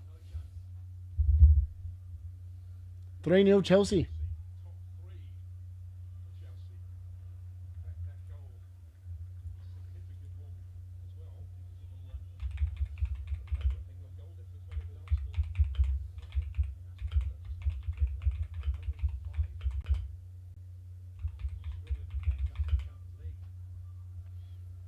Cole Palmer. How good is it? I'm on track for a big week now.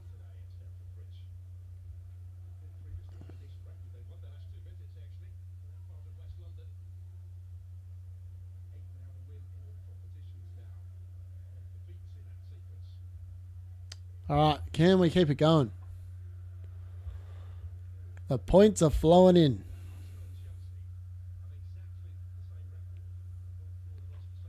72 points I'm up to now for the week. Cole Palmer's up to 11 points, so if you did captain him, he's not actually too far off what Saka ended up getting. He's going to get 3 bonus, so he's only going to get 4 points less.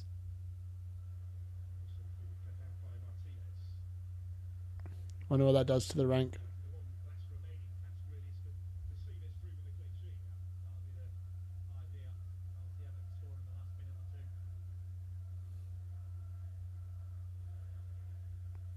Nicholas Jackson now drops down to 6 points, which because of the fact that Cole Palmer's done so much there. Mad. That's all right. I'll take it. At the end of the day, I was hoping to get inside the top 100,000, and I'm definitely on track to do that. So, Cole Palmer obviously scoring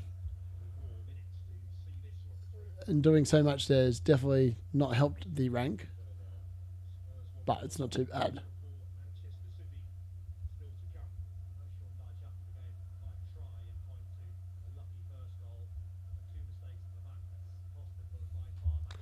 Ahmad and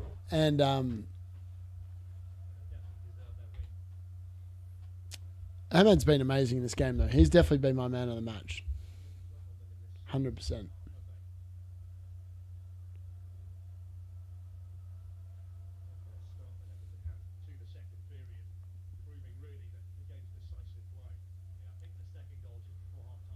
I wonder who got that Cole Palmer assist. I'm just trying to find out who got the Cole Palmer assist. Because he sort of got the ball and it just... Oh, it's a Mad Wakey assist.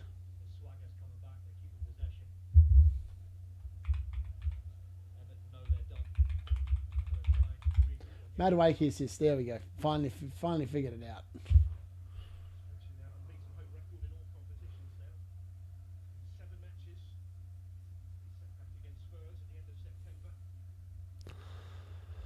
Well, it's been a good day.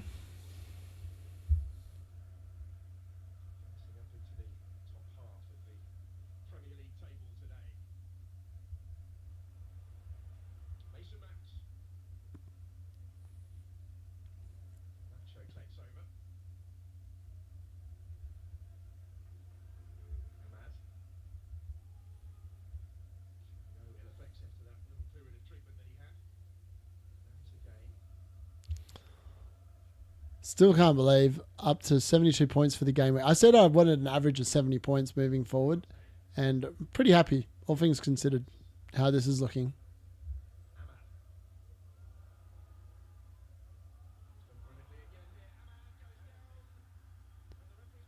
Oh, that did look like a penalty. Ahmad's been taken out in the box. I swear that looked like a penalty.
All right, let's see how we get on here.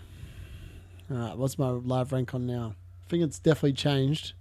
It's obviously that Cole Palmer goal of everyone that's got him captain would be making it go worse. Oh, not too worse though. 39,141. That's not too bad.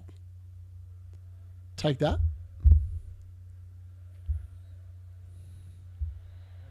All right, that is the end of the game.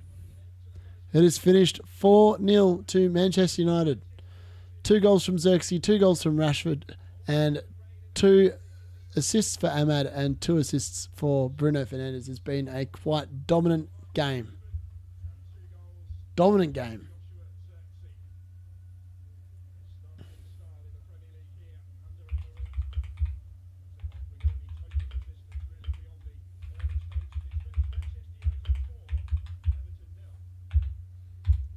All right, Man United 4, Everton 0. That game has been confirmed. We are still playing time in the Tottenham versus Fulham game. Tottenham are playing against 10 men, Fulham, and it is 1-1. So there's about 3.5 minutes left still in that game.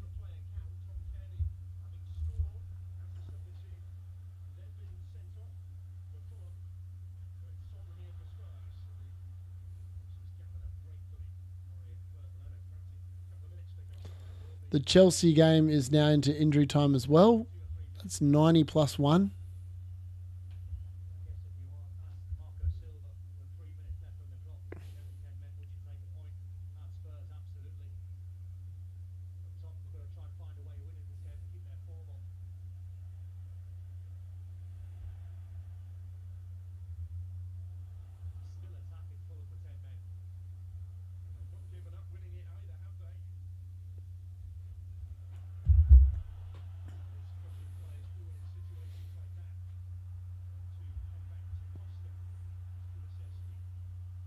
Well, Fulham are actually a pretty decent team. Like watching this game, they are not a bad team. They actually defend much better than you give credit for. I still can't believe they put 4 past Wolves last week. That's the shocking thing.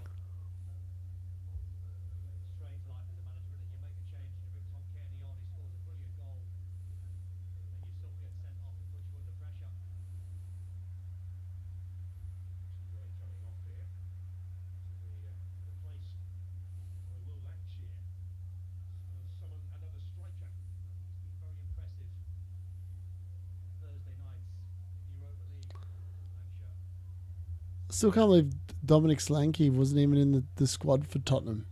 They'd be filthy if that was the case.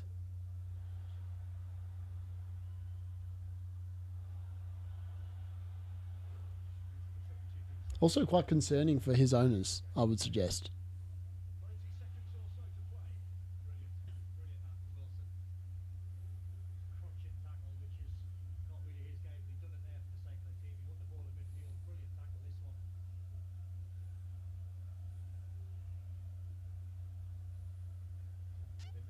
Surely Cole Palmer is your captain against Southampton for game week 14. I'm thinking moving forward, looking ahead.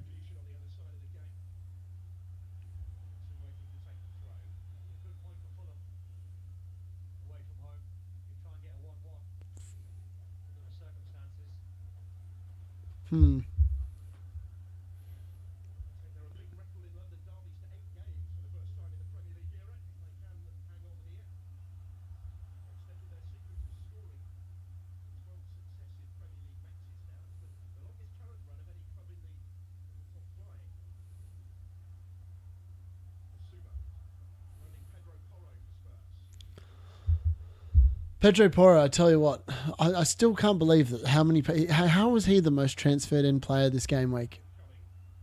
Like Tottenham were never going to keep a clean sheet in this game. I'm still shocked that they kept a clean sheet against Man City. Oh, what? You left Bruno Fernandes on the bench? Oh, unlucky Peter. That's unfortunate. Yeah, who'd you captain? I obviously captained Saka, so I'm a very happy man. All right, it's just finished. Tottenham 1, Fulham 1. And the Chelsea game, I think, is finished. I believe it has.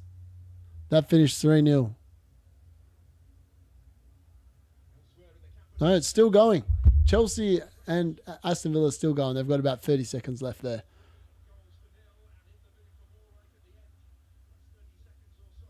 And Kunku. Oh, it was almost 4. Far out. Aston Villa have really dropped off the boil.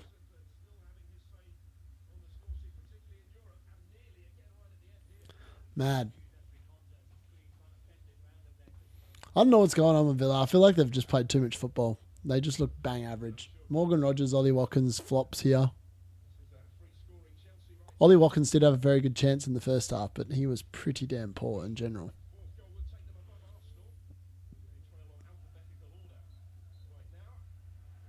All right. It's 3-0. That's so Chelsea Villa also finishes 3-0. Mad. Can't believe that. That's very interesting. All right, let's whack that there. And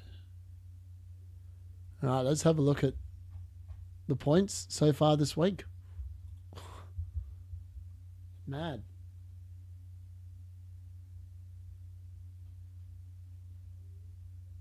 All right, I think I've got the right page. No, I do not. There we go. Right, 72 points I'm on now. But if that is going to go up to 75. Cole Palmer is definitely going to be getting 3 bonus points. So that's going to hurt the rank a little bit.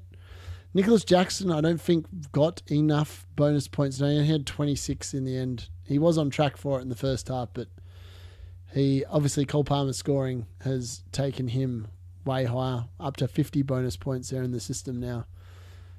He was also a good captain option. I mean, he's going to have 14 points doubled, which will be 28. So Saka was still the best pick out of those two at this point in time. Bruno Fernandes there with 9. I don't think he did enough to qualify for a bonus point. He's on 31. I'm pretty sure Rashford, Xerxes and Ahmad are going to beat him out. Ahmad definitely beats him. I'm not sure if Xerxes or Rashford did enough with their 2 goals to beat him, but I'd suggest probably yes.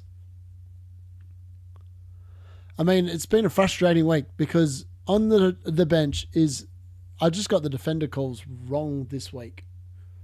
Like Ait-Nouri, I tossed up between Ait-Nouri and Kirkes, and Newcastle conceding in the 90th minute, like 94th minute, the 4th minute of injury time. That's just frustrating. Like last week, Colwill was the one that was conceding that late, so it's annoying. I've left 13 points on the bench, and in reality, that could have been 11 points more if I'd had Hall, Van Heck, or Ait-Nouri on the bench and those 2 on. That's just annoying. I mean, I got the forwards right. Isaac was the lowest scoring, so at least I got the forwards right. And the goalkeeper was definitely right.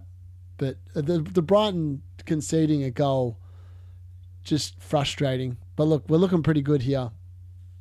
I mean, the only real 2 players that are about to come now are Erling Haaland and Mo Salah. And I own Salah.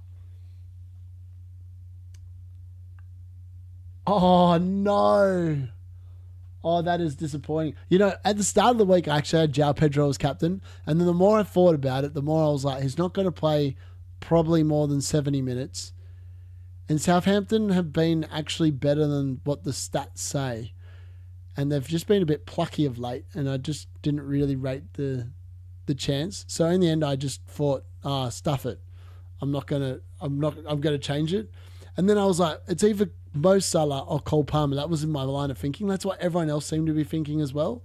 And then I was like, I've watched West Ham a lot because like my partner is actually a West Ham fan. So I've watched a few West Ham games. And they just look so bad. If they concede 1 goal, they look like they'll concede 5 or 6. And essentially, that's exactly what happened. There was 5 goals in 1 half, and Saka had. I actually was disappointed that Saka only got 18 points. I mean, he gave up the first penalty he won for Odegaard to take, whereas I thought Saka was going to take them both. I'm not sure if it's because he won it, so he doesn't take it. That's the only thing I can think of. And the second assist he got, I actually thought that he was going to shoot, and I thought that he was going to score. So, like, that's 2 points extra I would have got. But in reality, that would have taken him up to 20 points. And that would have been 40 doubled. But that's just me being a little bit greedy, I suppose. But Brian Mbeumo, I think he has to go now. He's been well off it. Ever since Wissa came back into the team, Brian Mbeumo has not been a good pick. And even if you go back to the start of the season, I know that he scored 3 goals when Wissa was playing, but I don't know. Since Wissa's been back, his XG involvement has just been non-existent, which is really disappointing for Mbeumo owners. So I don't know. I think that he definitely is someone that probably needs to go. And he is gone. I've got rid of him from my team. I've made my subs, my transfers already. I had 2 free transfers, and I don't like having double up defense on any team. So I've actually traded out Van Heck for Jurrien Timber of Arsenal, and I got rid of Brian Mbeumo, and I bought in Matoma because I thought he looked good last week, and the fact that he scored again, and I just really love the Brighton run. So I'm quite happy to triple up on Brighton. I just don't want the double up in defence because I don't think they're going to keep... No defence seems to be keeping many clean sheets. I just don't want to hedge my bets on just one team every week, which is why I have not pushed the Arsenal defence. I think it's good to have one of their players, but I don't think it's good to have multiple. Yeah, he definitely plays out way too wide. Yeah, so I've already got my team fairly set. Isaac obviously is for game week 14. Let's have a quick look ahead. So I've already made my 2 free transfers, and I think that's the lineup I'm going to go with. Now, again, the defenders is just literally pot luck. I'm hoping for the best. I'm hoping for a couple of clean sheets, but realistically, I'm not expecting any. And I think the Hall against Liverpool and Kirkes against Tottenham. I mean, like the Kirkes one, maybe he should be starting. Maybe I should be starting him instead of Jurrien Timber this week. I'm not sure. It's so hard to read Tottenham games one way or the other. And Fabianski and Verbruggen, like, I feel like they're both difficult games. Well, they're both potential games where they could get clean sheets. I just think that Ruud van Nistelrooy will get the new manager bounce, and they'll probably score more goals against West Ham than what Fulham will score against Brighton. That's the way I'm looking at it. So, and Cole Palmer's captain this week, 100% against Southampton, especially now that he's scored. So, and I was thinking of taking a -4 and bringing in Martin Odegaard for Bruno Fernandes. But the fact that Fernandes assisted twice and he was back in like closer towards goal today, I think that means that I'm likely to keep Bruno. Especially, I think I'm just going to like try and roll. I don't think bringing Martin Odegaard in and playing him against Man United, I think it's a bit of a muchness. And then I quite like the fact that they've got Forest. Forest, I think, is more of a green fixture. I think they haven't played well against the good teams, so I don't expect them to be any better. And then obviously the Man City away game in 16. I mean, the way Man City are playing and defending, I mean, we'll see later on today, but it's quite likely that, Man United will score goals against City. And I think if that's the case, Bruno Fernandes is probably going to be involved there as well. So I think I'll just play him the next 6 weeks. Then he's probably a long-term hold because they've got Liverpool. He'd probably bench him that week. And then the run from there is pretty good. Southampton at home, Brighton at home, Fulham away, Crystal Palace at home. By then, you would expect Ruben Amorim's philosophy or the way he's going to get the team to play would be well embedded. And then hopefully you see more returns from Bruno. Yeah, I think he is probably a long-term hold. Now that he's in the team, unless Martin Odegaard really starts popping off, I think he just stays. Yeah. But look, some of the transfers that I did think about, differential video this week's going to be very interesting when I do that. Some players that are definitely going to be in there. Amad Diallo, fantastic again overnight. I'm not sure if he'll get rotated out against Arsenal, but I don't think he will. He played that well that I just can't see him getting rotated out. Kluivert looks like Bournemouth's run. They've got Tottenham this week, and you never know what you're going to get against Tottenham, but his run of form has actually been pretty decent when he's actually started. So he's someone to keep your eye on. I mean, he's had a few returns. I mean, a hat-trick of penalties, that's not going to happen every week, so I wouldn't be chasing that. Jarrett Bowen's an interesting one. If West Ham can actually play how I expect them to play, his next 5 weeks are amazing, and I would expect him to return in almost every one of those 5 weeks moving forward. he looks like a really good option, especially if you're selling Mbeumo. It's a very easy transfer. You should be able to afford Jared Bowen depending on where you bought Brian Mbeumo and what price he was. But I think everyone could potentially afford Jared Bowen from him. And that's an easy transfer. 100% easy transfer, that one. So I reckon he's probably a good pick. Ahmad looks good. Now, I also said Marcus Rashford was looking pretty good, and he scored twice again today. Where are the midfielders? Don't know if he'll make the front list. Oh, yeah, he is. He's up to 51 points now for the season. He's sneakily getting a few returns in there. I mean, that's his fourth game he's returning out of 13. So it's not like he's blowing the world away. But he's been looking a lot more dangerous under Ruben Amorim, I suppose. That's the best way of describing it. And he got 45 bonus points in the system in this game as well, which is interesting again as well.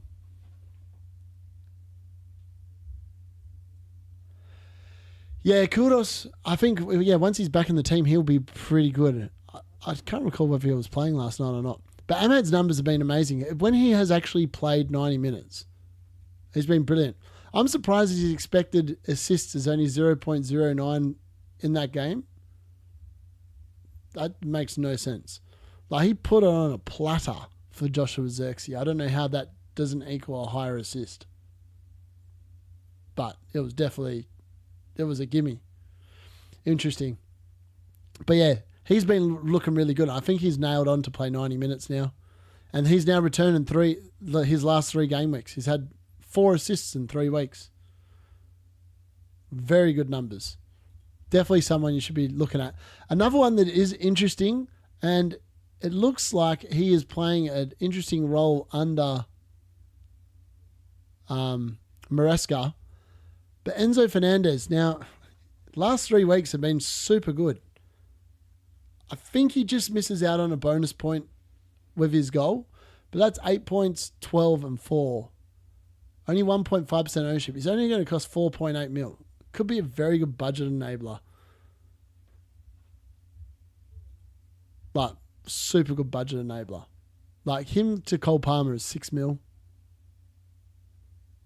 That's a very easy route back into a Haaland draft if he starts popping off. Yeah, he is. He should be fresh. Kudos should be fresh, you would think. And hopefully good value moving forward as well. I don't know. What are your plans for game week 14? I mean, I've already done mine. I feel like Matoma and Timber, I was quite happy making those moves from Mbeumo and Van Heck. Brighton's run is just too good to not go with them and back their assets in. Wolves' run is almost over as well, I think. In terms of Aït-Nouri is hanging on in my team. Originally, I was like, he could become Mazraoui. Ideally, I'd like Aït-Nouri to rise to 5 mil. Because if he does, I've made 0.3 mil out of him. I bought him when he was 4.4. He's been a very good servant. But again, the Wolves run is really good. And he has walked the yellow card tightrope for a number of weeks now. But the next 4 games is where you would really expect some attacking returns and potential clean sheets for Wolves as well. So hopefully he can just stay with it until game week 18.